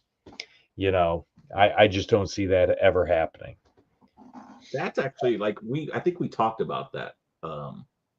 If they had like, because I know they said at first, you know, they weren't sure if everyone was going to get a turn, so they were trying to make sure everyone. But now I think they see that it's possible that, you know, because I think didn't they limit it to 2 at first? You can only do 2 or something. Yeah, I think that changed because they noticed, you know, oh hey, you know, like people were going through quicker than I think what they expected, because they didn't know how long it was going to take for them to, you know, oh yeah, Curtis, it's a home run. Yes, it was a home run. But yeah, if there was something to where they just said, hey, there is an all-in, like you can get everything. Like if you are a completionist and you want it all, like there's a master set that has everything. I would love to see that, but you know, I don't think cool. It would be simple to be like, here's the master set, and we can just sell you this. You know, right there. But you know, it may be logistics thing, or maybe it's something with the company. I mean, they could do that, Brad, but I think if they did that, they would have maybe 100 sets. They would throw them up on Store Horsemen, and they'd be gone in 20 seconds. You know, Ohio microwaving them, baby. Old is. So, also in this month, we had the second Figura Obscura drop on Store Horseman, and that was Frankenstein's creature. Ooh, let me go back By here. far my favorite figure obscura yet. And I thought Anubis. Really? Yes. Well, let me tell you, the body Hearing it again. The body is a 1.0 body that's the size of a brute scale. It's you bring these different proportions into the line, it's a customizer's dream. Yeah. It's a pop and swapper's dream. Hey, is Mythic Con. Jeez. Now, I will say this, though. When I picked up Walter, and Walter was from California, when we picked him up from the airport, what was the first thing he said when we were driving back to the con? He's like, where's all the homeless people under the bridges of the highways? And I was like, huh? He's like, oh, California, they're all over. I was like, oh, no, I don't see that too bad here. Of course, we were in a nice area of Columbus. It is there are some bad areas of Columbus. Well, I got to tell you, Columbus overall is a how they skip city. this. Buckeye Curtis. Con, run all Curtis, you're a smart man. That would be Buckeye Con cool. run by the Legion's Lair. Maybe when I retire in a year. You know how they have G-Con, so they have Ish-Con? Like, can't we have Brad and Mike Con or Mike and Brad Con? Like, Yes. people will just know who we are and just come, I right? like They'll be like, Brad and Mike I'm Con going. better. I like your name first. It starts with B. Yes. See, look. I taught Iz about this.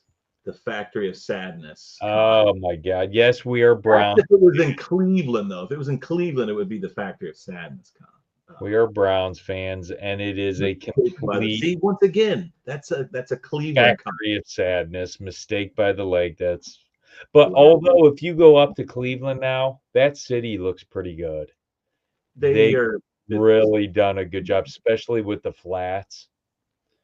Cleaning that plate. Lair Con, baby. Con. Buckeyes Con's cool. I do like that. That'd be cool. So what did you think of this second Figura Obscura drop, Brad? I definitely digged the creature, Frankenstein's creature. He was pretty cool. To be honest, I was busy doing stuff, so I didn't pull him out right away. Oh my gosh. Wow. But when I did, I was like, yeah, really shocked.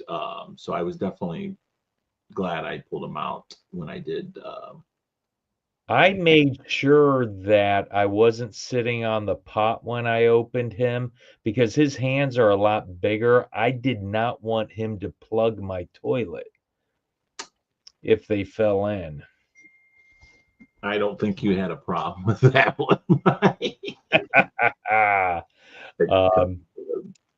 Yeah, a great figure. I can't see.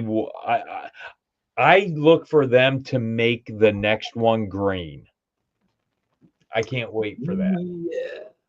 Yeah, green would be cool. Green would like be cool. The Universal Monster green. Yeah, green would be cool. And I think red would be cool. Blue, frost. I got my heart set on green. Don't disappoint me, Horsemen. Yeah, because then you can put the more universal monsters looking head on that one.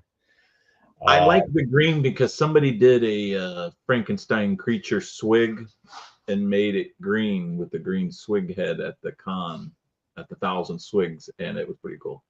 Dude, Curtis actually has a good comment here. He'd love to see black and white. I would too. Either green or black and white. That is a phenomenal suggestion, Curtis. That might be the top comment of the evening. Black and white would be cool. Definitely.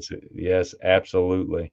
Now, our last drop that happened in September of this year was on Big Bad Toy Store. Oh.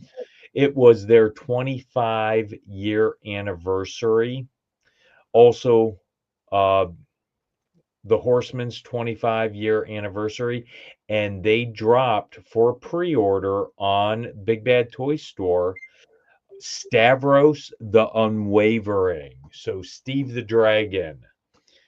And it's phenomenal. It is a black and red Dragosaur. What's not to like about something that's black and red? Fantastic. I pre-ordered one. I might pre-order another because I love black and red. So yeah, the colors are super dope. I mean, obviously, we already have this figure in a way, the C. Jessam soft goods but totally yeah. transform this. And then the logo that I think Eric or Jeremy Gerard used on Big Bad Toy BBT. Yeah, is Right in pretty the logo. yeah, it's pretty cool. So I Love definitely like it. Definitely digging it. Very clever, man. Yes, it was. It's very clever. It's a clever use of parts that literally take parts that we've seen in the line before and puts a fresh new take on it. I mean, he looks like almost a different figure than Arachagor.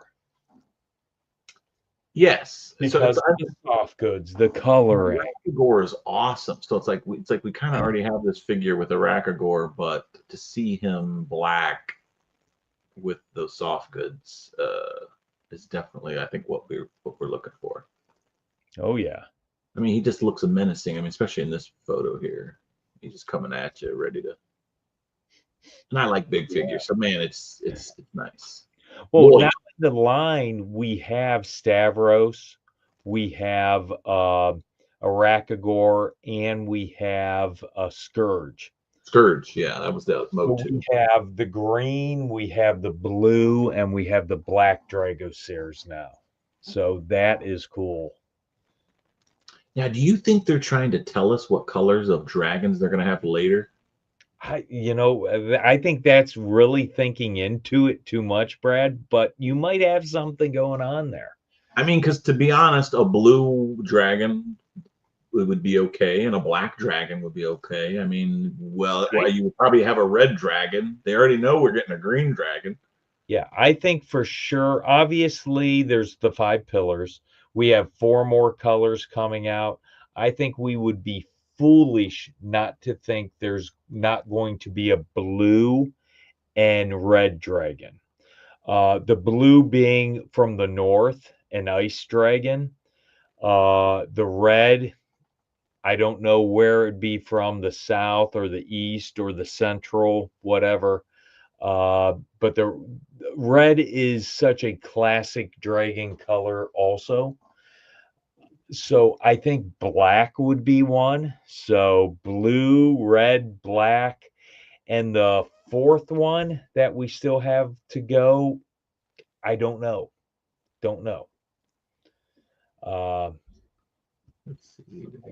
Don't know, buddy. So, well, but I think I'm going to put these guys, I mean, it'd be cool to set these guys up with the actual dragon also. Yeah. What about one of these guys riding Beothir? That would be badass, bro. Yeah.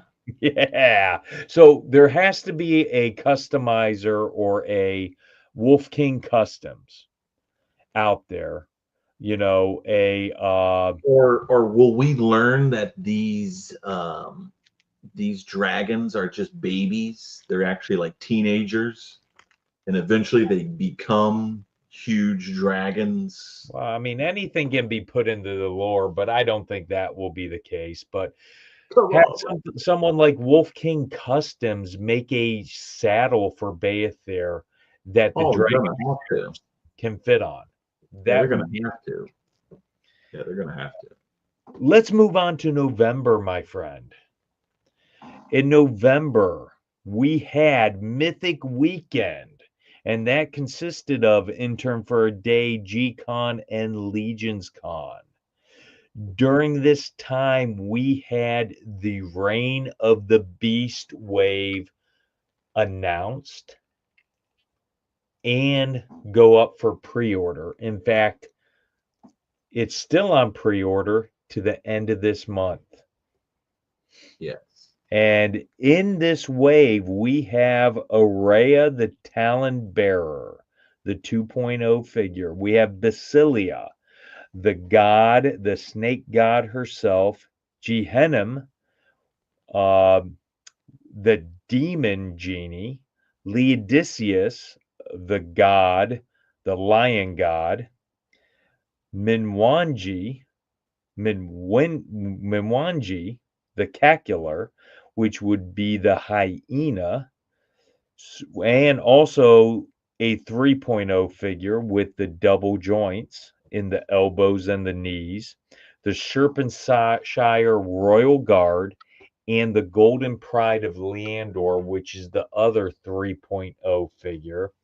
The 3.0 figures, the difference here is they have the double jointed elbows, knees. I want to say they might also have some butterfly joints in there, but they are completely compatible, other than the elbows and the knees, with 1.0 figures, Yeah. which that's ingenious engineering on the part of the Horsemen and the factory. What do you think of this wave, buddy? Really enjoyed this wave. I'm glad they kept it semi-light for us because of the dragon coming soon.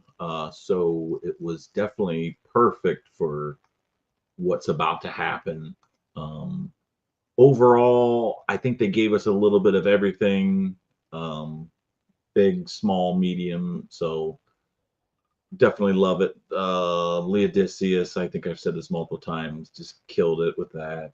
But I'm glad everybody got a little bit of something. So I definitely loved it. Yeah, amazing. It was a good wave. It was a good wave. I got 2 all-ins, and you said you're going for 1? I did. Nice.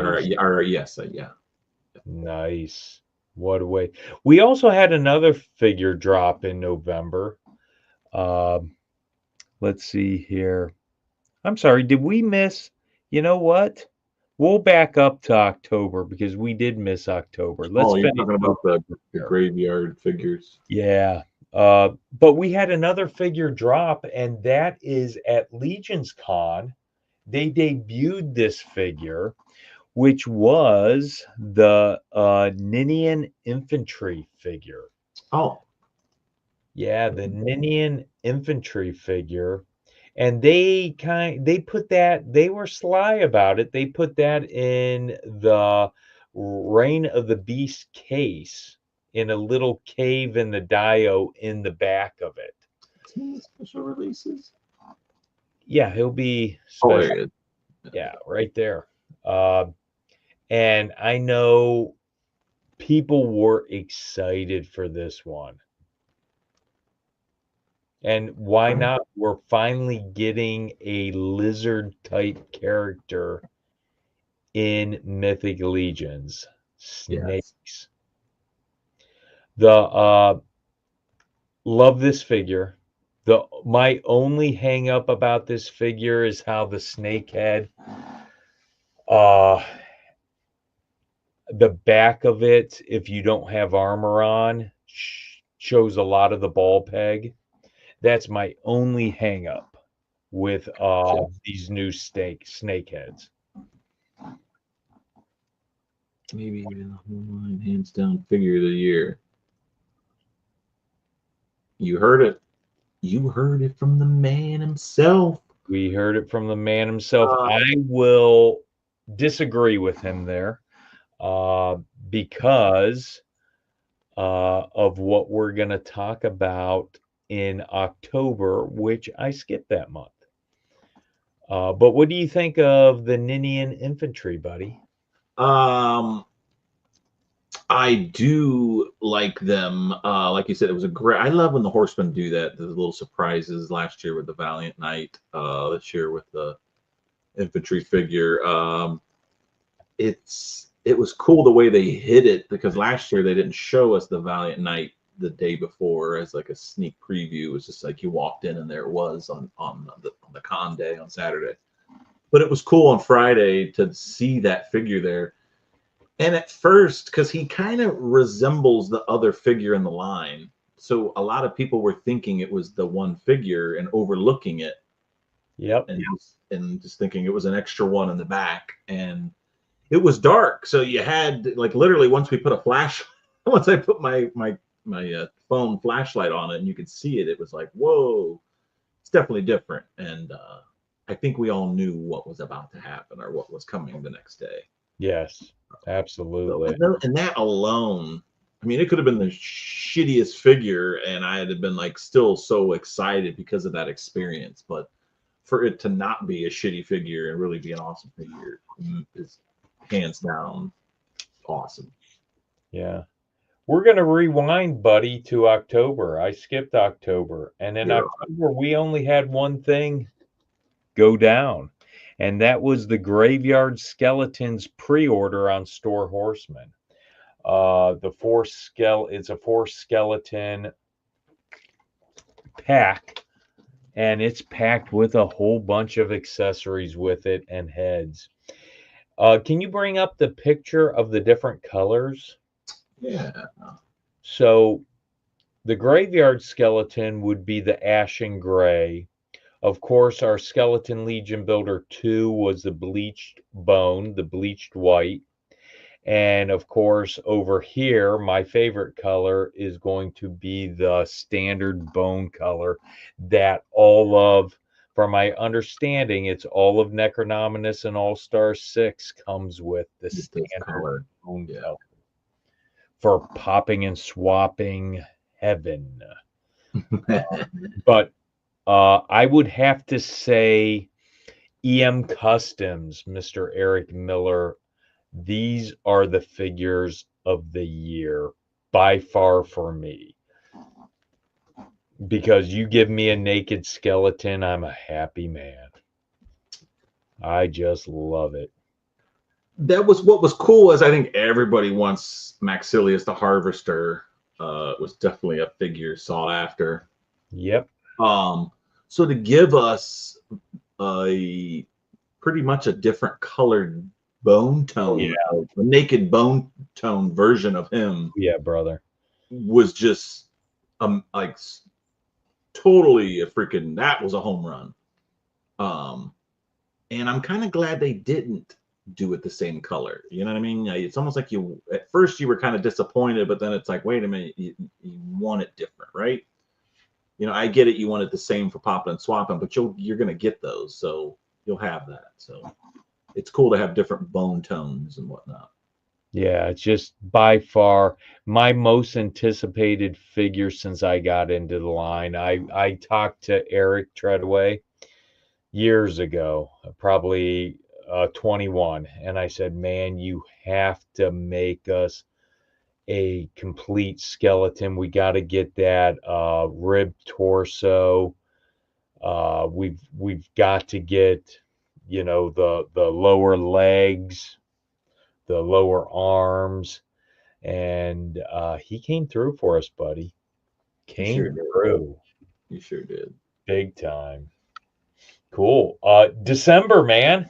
Now we got to fast forward back through November into December, and we are currently in December. We had our last Figura Obscura drop, and that is the Ghost of Christmas Past. And it dropped on Store Horsemen, and it is, I just got mine today. I got mine today. Have not taken her out of the package. I have not seen the extra part that comes with it, or the goodie or whatever that they always do with the Christmas ones.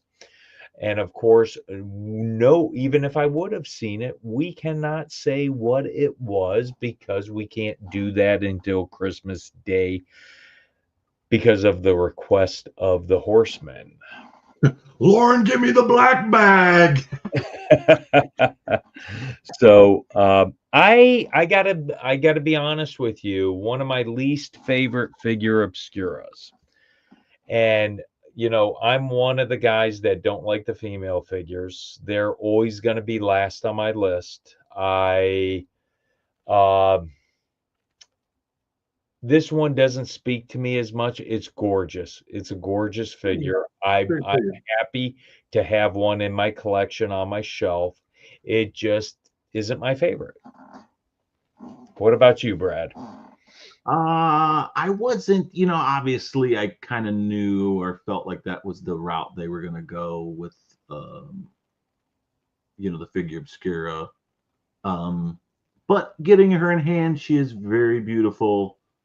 I like her, you know, to an extent, I guess. Obviously I bought her. But she's cool. She's cool. She works perfect with the figure obscura peeps. So I think once we get the other ghosts and Scrooge and all that, I think we'll be more happy with her. I think that's just my opinion. Yes, figure is nice. The parts are even nicer. I agree. Soft goods are killing it, dude. They're just out of this world. Oh, see Justin kill. Yes, absolutely. Absolutely. I'm digging the little holly piece. I don't know why. The little.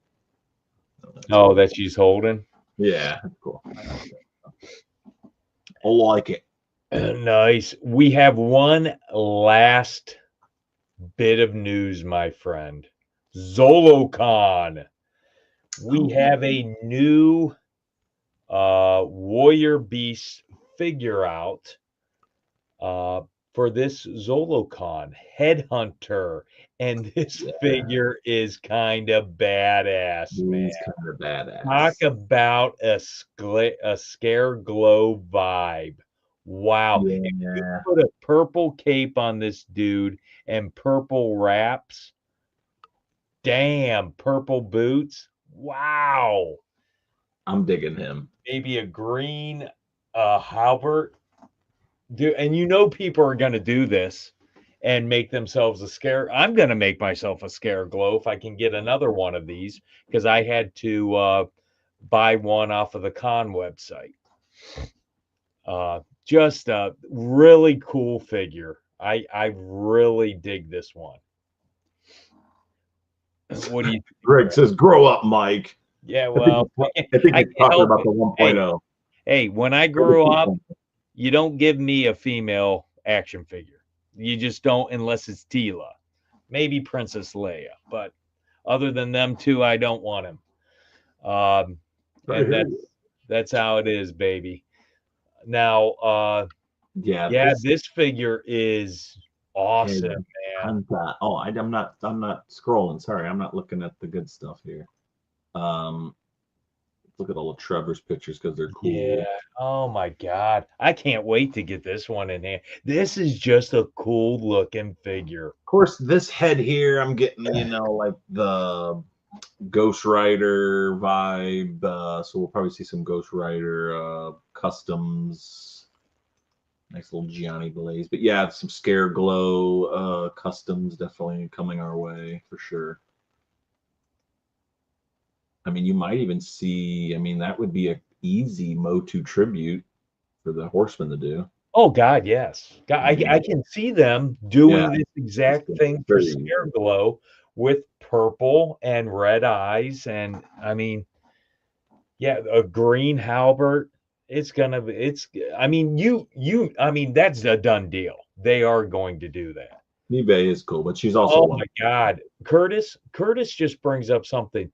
Neve is probably my favorite female figure. She's on the beefier 2.0 body, or I'm sorry, she's on a 1.0 body as a female.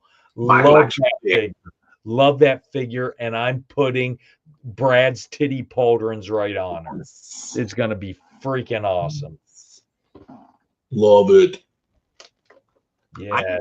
Actually, looking at this Let me go back. Looking at this figure more, I almost want to put him on my top 5 list. He's freaking, is he not cool, man? I mean, I might have to cross somebody off to put him on my top 5 list here. I think he is cool, man. Oh no. I really do. Well, so that brings us, that is the Four Horsemen's 2024 year in review according to the Legion's Lair. Now, buddy, we have our top 5 solicited figures of 2024, and it's the Lair. We need our top 3 least favorite solicited figures of 2024. So in order to do this, we need a little bit of help. We want to bring someone in from the feed. So Brad's going to hashtag, and whoever wins the prize wheel will come on with us, and we're going to go through these. And we hope that you will give us your top 5 solicited figures of 2024 and your top 3 least solicited figures of 2024. Brad, what hashtag do we have going? I guess I can make it simple. Go here.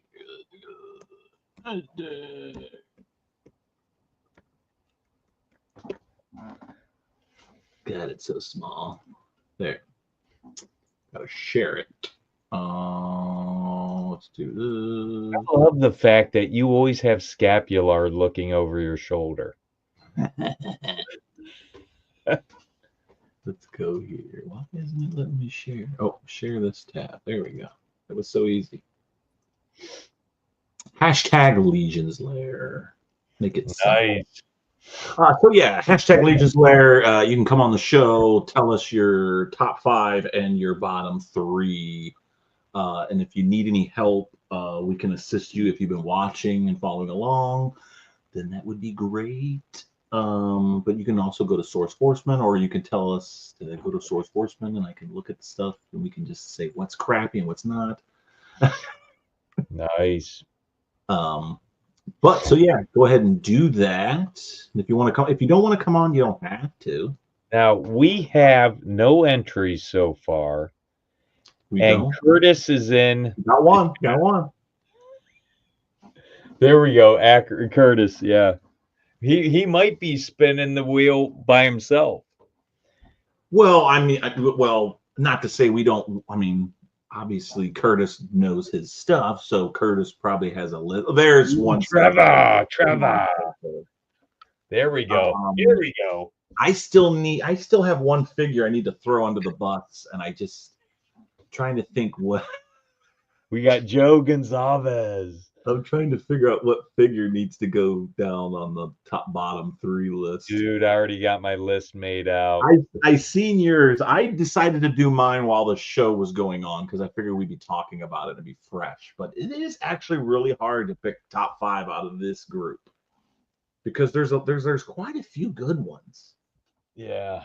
I mean, I could even do a top 4 or 5 cosmic and a top 5 mythic, but God,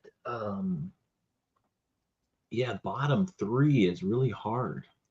Really hard. Oh, we got 6. Oh, not for me, baby. Not for me. Yeah, we got Adam. Again, this is to be live on the show, so whoever wins, hashtagged. you can pop it on your phone. I'll send you a link, and we got a lot of big names hashtagging. Whoever we draw, baby, we're gonna have a big name on air. They're gonna give us a lot of insight. I'm thinking, God, who is the final one to be thrown to the wolves? What do you mean? My final pick for the toss you into the. Nice. Let's see. Okay, we Is 6? Is 6 our number? 6. I'd say spin it with 6, unless Noah Pratt wants to get in on this. Hashtag Legion's Lair, Noah. He just came in, it looks like. He said, "What's up, Anything's dude?" posable. Yeah. Yeah. No, if you're. Ooh, Greg did it too. So Yeah, I Greg. spin that sucker, my friend, and let's get this party started. Cool. I'm gonna do it. I am drawing. Oh, there's another one. Adam knows what the hashtag's Ooh, for. there's another one. Oh, I'm gonna give you Damn a couple custard. more seconds. Couple more seconds. Now you got to do it like Brian Johnson. Yeah, baby. Here we go. Here we go. Who wants to come on and give us your top 5? Greg! Formerly the Brute Scale on. Send him the link. All right. Invite. Copy link. He's the ogre scale now. Wait. Okay, it says copied, so let's go.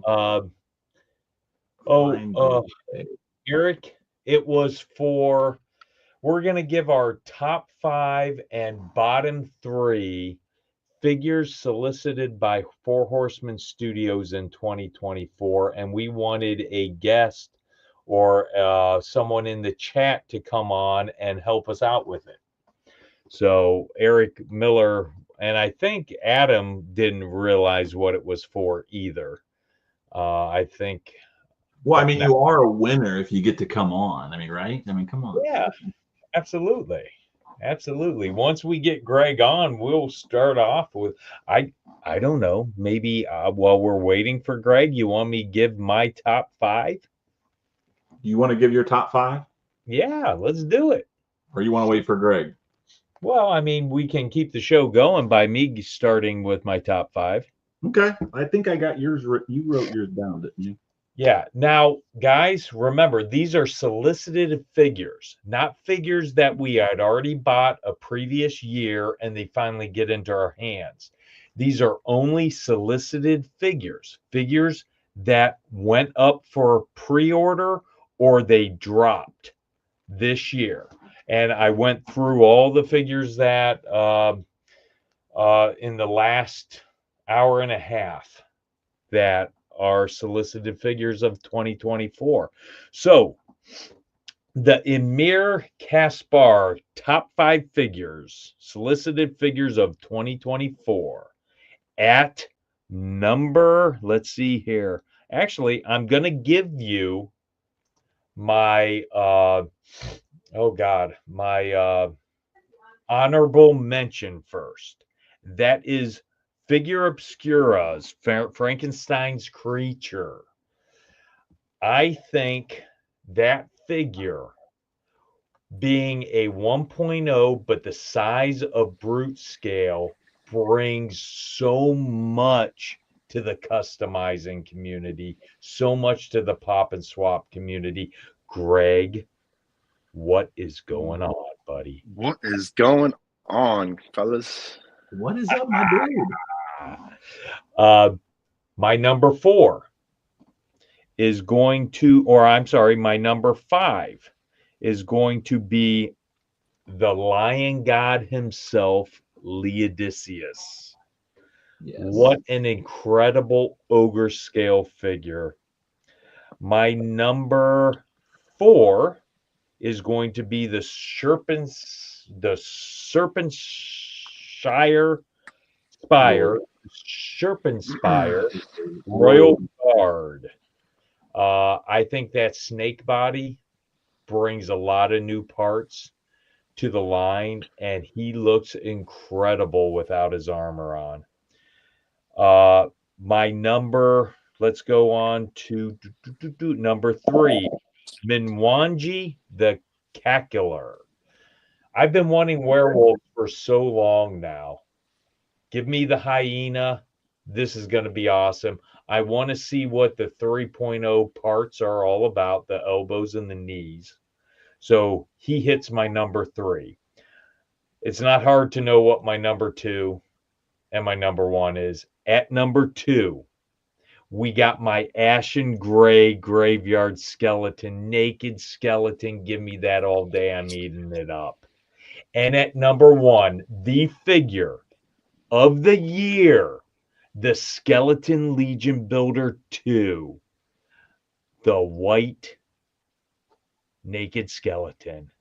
That is my number 1 figure of the year, hands down, solicited by Fourhorsemen Studios. Who wants to go next, guys? So are we doing stuff that we got in hand or stuff that just got announced this year? Just this year got solicited, announced. Yeah, just pre-orders and the figure obscures for this year. And it could have been drops too that were just announced this year that we already have in our hand, aka the Skeleton Legion Builder 2, the Ninian Infantry. Yeah. Okay. Hold on. So we talking about like the Reign of Beasts as well? Is that part of this? Yep. Oh yeah. Okay. Top 5.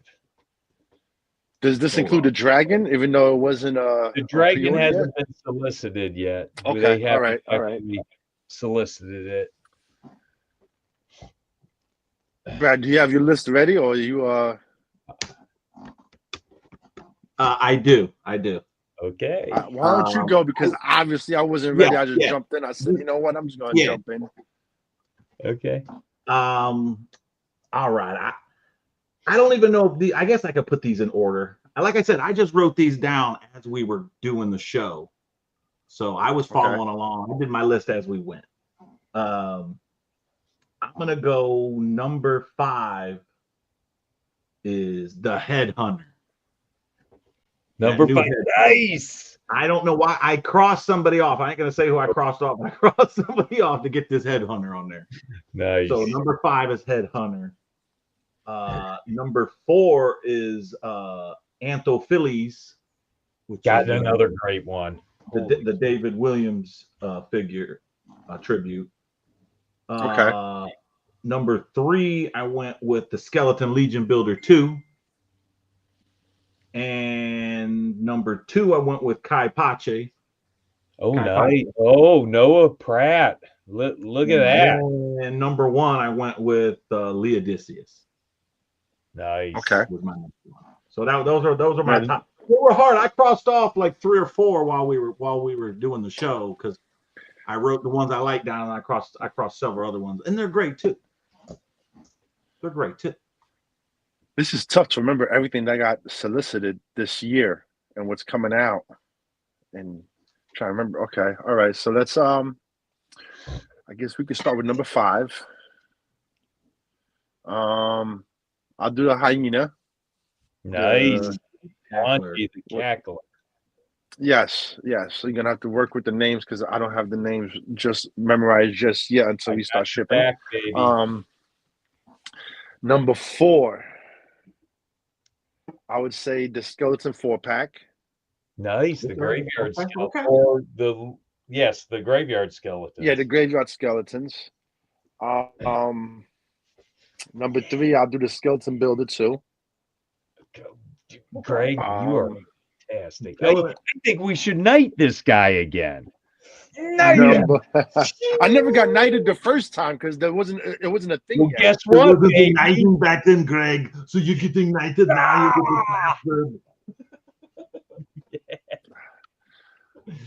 What we at number 2, right? Number 2, I'll do let me see what.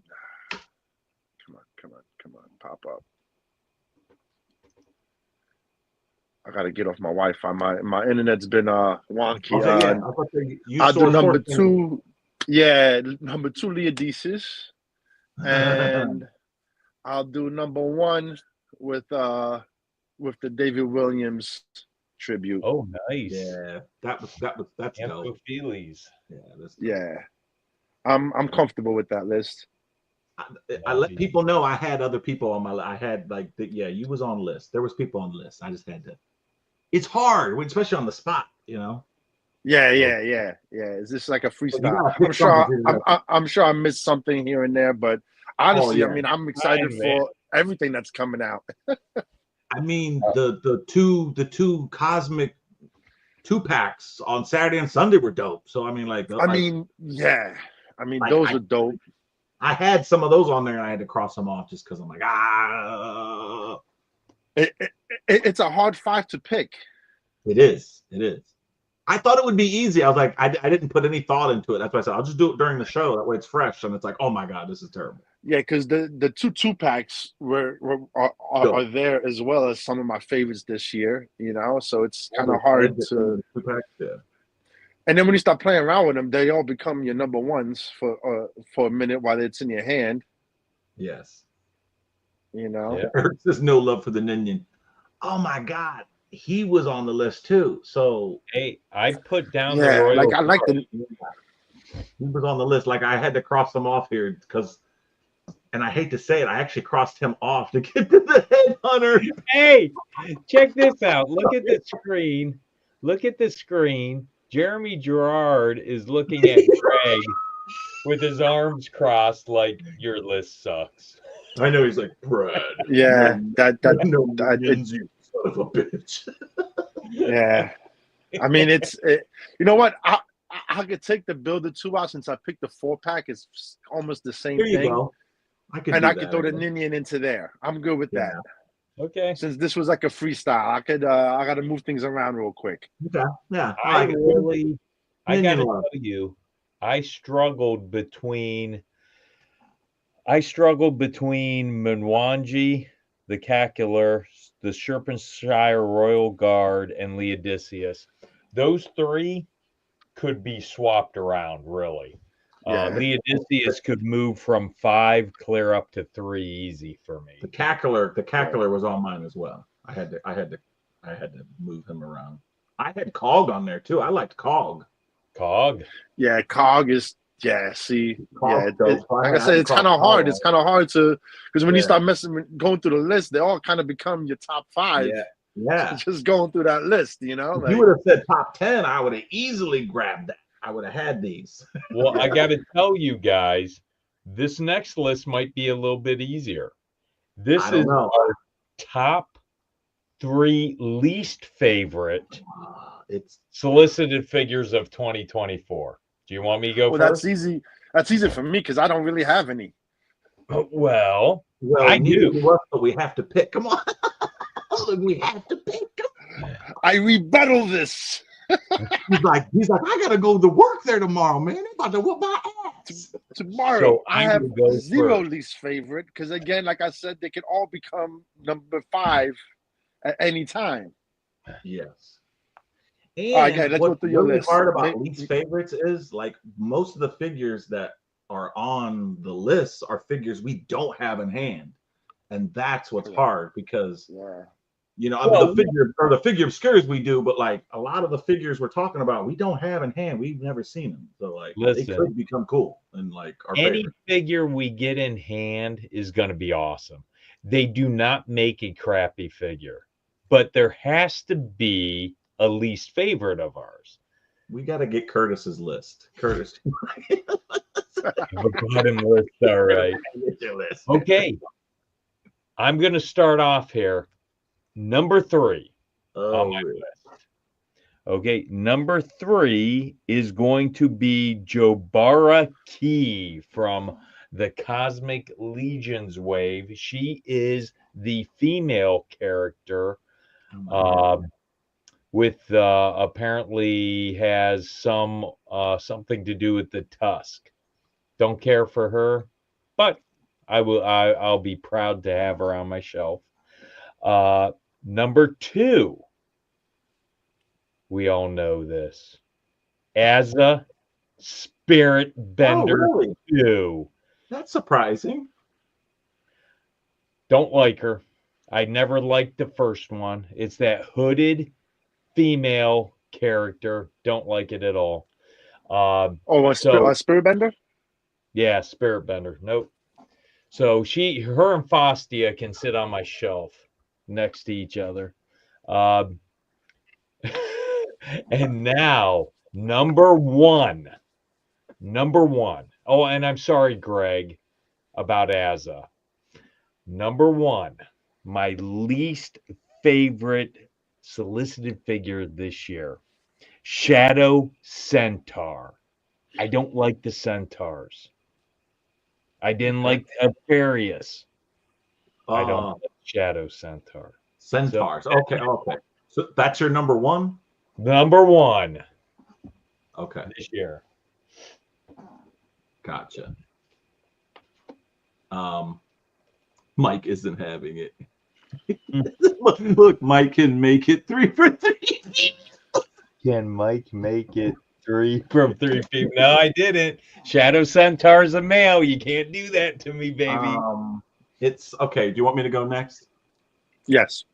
Okay. I actually have one of Mike's on mine.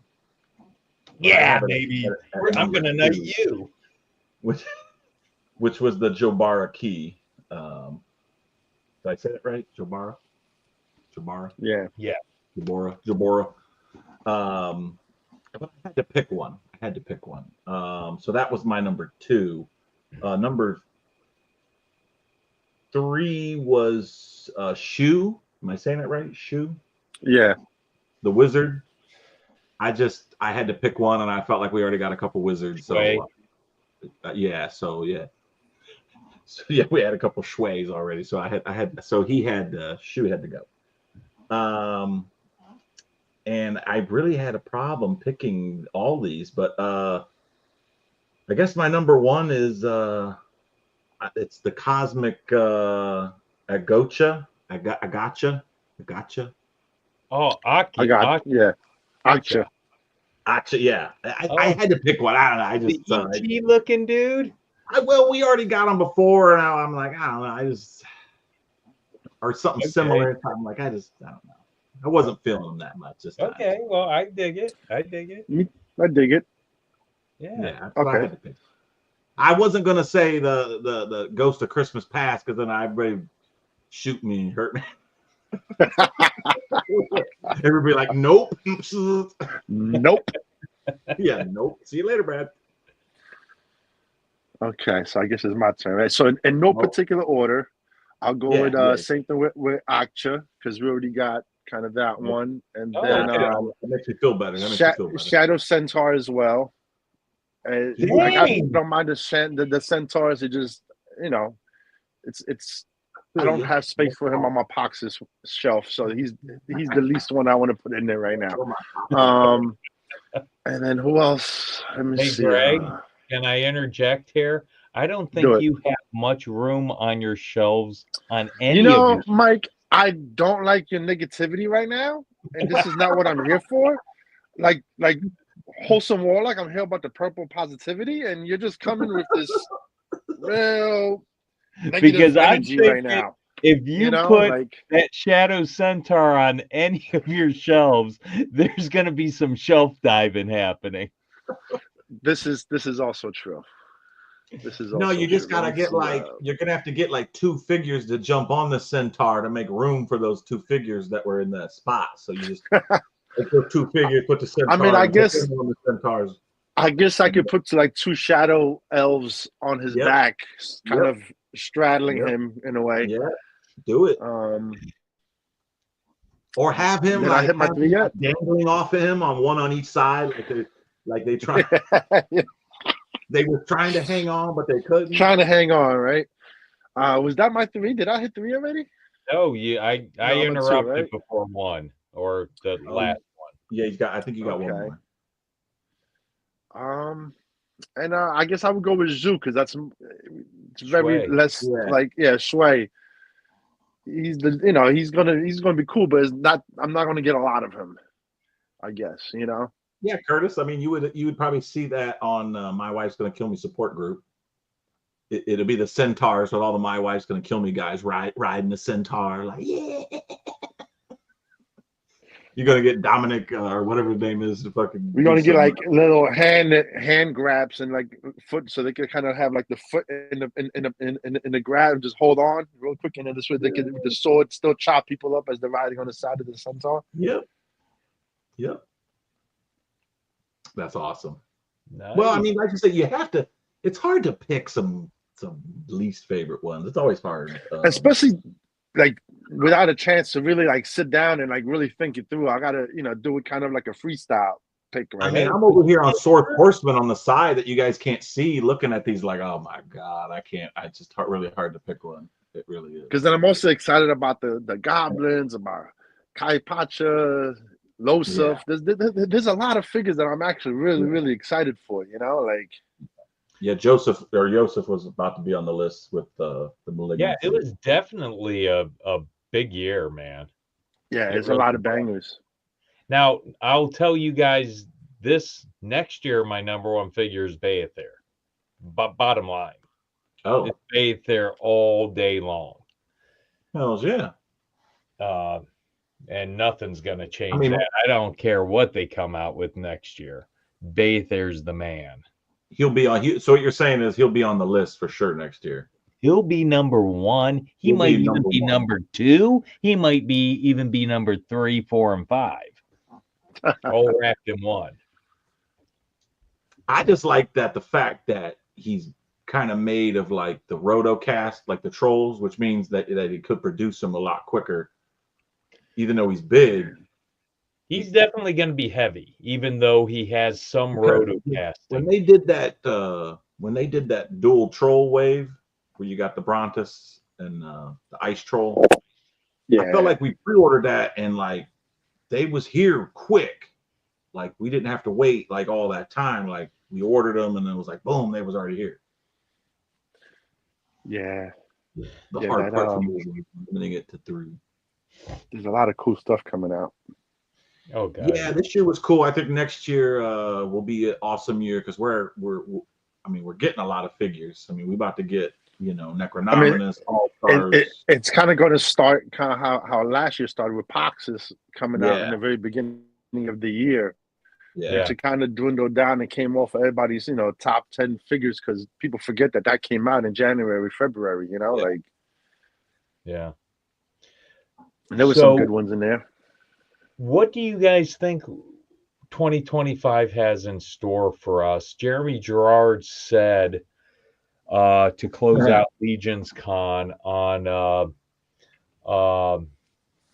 Shoot the Shelf that they were going to hit the water. They were going to sail to other lands. Obviously, they showed us the map of Mythos. And the world of Mythos is a lot bigger than the continent of Mythos. I'm thinking we're finally going to get Mer people. I think we might get pirate type people. We're going to see what's on some other continents. What do you guys think? It's a lot of open space, man. And Eric's imagination is scary. Oh, God. I'd love to dive into that mind. I don't remember who said that, but I feel like we had somebody on the show. I don't know if it was, I think it was Eric. And he kind of pointed to that, said that, he wouldn't put that out, like having water creatures or, talking about that. But for Jeremy to just straight come out on the show and basically say what he said kind of is like, it's about to happen. So. But you never know what kind of creatures, like necessarily might not be like mer creatures or it's like fish people. But it could be underwater, humanoid even kind like of creatures. Who knows? Like you don't, and stuff like that. People on boats. Like so. I would like to see more of that stuff. Oh yeah, look Curtis down there. Now where the hell are we going to put a boat at? Hey, they could come out with one. I'll get me an old sail barge and turn it into some Viking.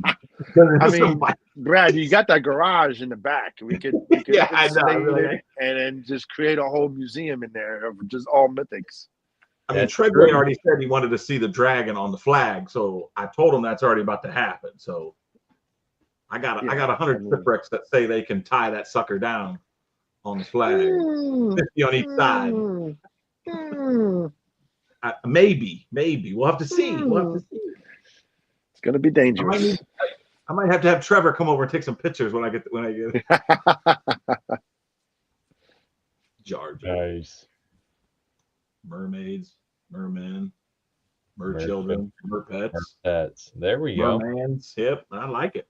There we go. I got to get my Merman Motu tribute figure. I've been waiting a long time for him and Beastman. To think about it, mermaids might not be far off because we got the snake body now. I was just about to say, it ain't too hard to convert it into a mermaid, you know. They're slowly getting parts. Yeah, because that Ninian, that's kind of like that was that a Thraxian body? It's a combination between Igar and the Thrax. Yeah, so I definitely like it. So yeah. Well, is that a show, dudes? Folks, that's what, 2 hours and 36 minutes. So yeah, we've been going a long time, and you have a show to watch, buddy. I do. You got a treasure to hunt. I got Oak Island. Arg. Oak Island. So she's like, I'm going to bed. Nice. Hey, 2 weeks from now, guys. Oh yeah. Not 2 weeks from now. The 7th of January is our next show. 7th of January. And that is 2 weeks from now, isn't it? Or am I wrong? What's today's date? No, is it 2 or 3 weeks? I don't know. Anyways, the 7th of January, we're going to have Recon Rage in the Lair, Blake Quesada. There. Nice. Yeah. And it'll actually be season 4, episode 1. Season 4, episode 1. So season 4, episode 1 will be. I want to let people know this August we are going to hit 100 episodes. So we are going to be reaching out to people to once again do a video show where we have people make videos for that. We did that for the 50th anniversary, and that was a blast. So this is the 4th season, right? So you know what? I might have to hop in on the 20th episode of season 4, episode 20. Oh, I gotcha. You got me. You got me. We try to push it towards LegionCon. You guys can do it live here. Well, I'll tell you exactly when 420 is. I'm looking in the thing right now to see if we even have one.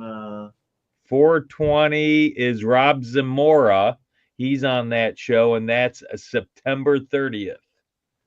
Okay. All right. Yeah, we basically have the year all scheduled out. Look at you guys pre-planning. Dude, Mike that's at the LegionCon. He came back. He's like, "Look at the list of people I have." I was like, "Oh boy." I was like, "Okay." I had like the year. We have 2 openings next year, and they're right at the end of the year. And I'm talking. He's got some people on this list. Like I'm like, there's some good people. Well, listen, next year you guys are going to come out Tuesday night.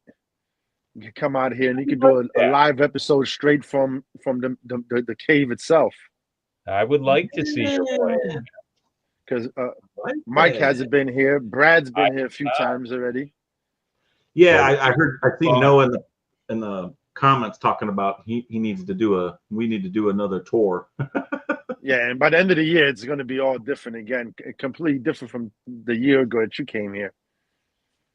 Yeah, well, I felt like as soon as we left, you was changing it again.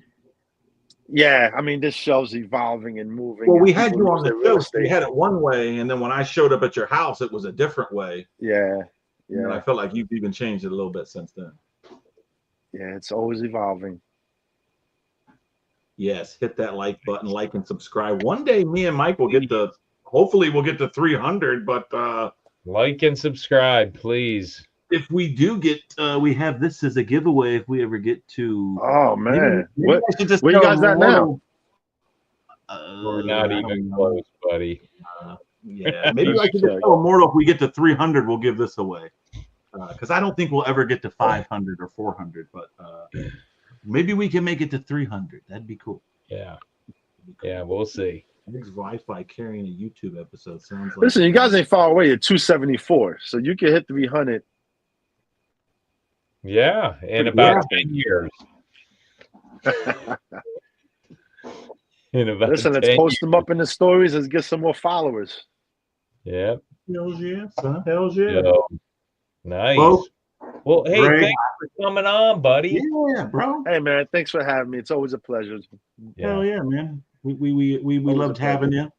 It was awesome that you came in right at the last minute too. So you was like one of the last entries. So you came in and got it in there. So that's cool. So I like it. So yeah, great show. He says, thank you. Thanks, Noah. We'll do this at the end of each year. Do a recap and then recap our guests. I think this was a really cool show. So yeah. Okay. Well, everybody out there, be safe. We will see you the next episode, the 7th of January 2025. That's right. We want to say Merry Christmas, Happy New Year, Happy Hanukkah. God bless you. Peace.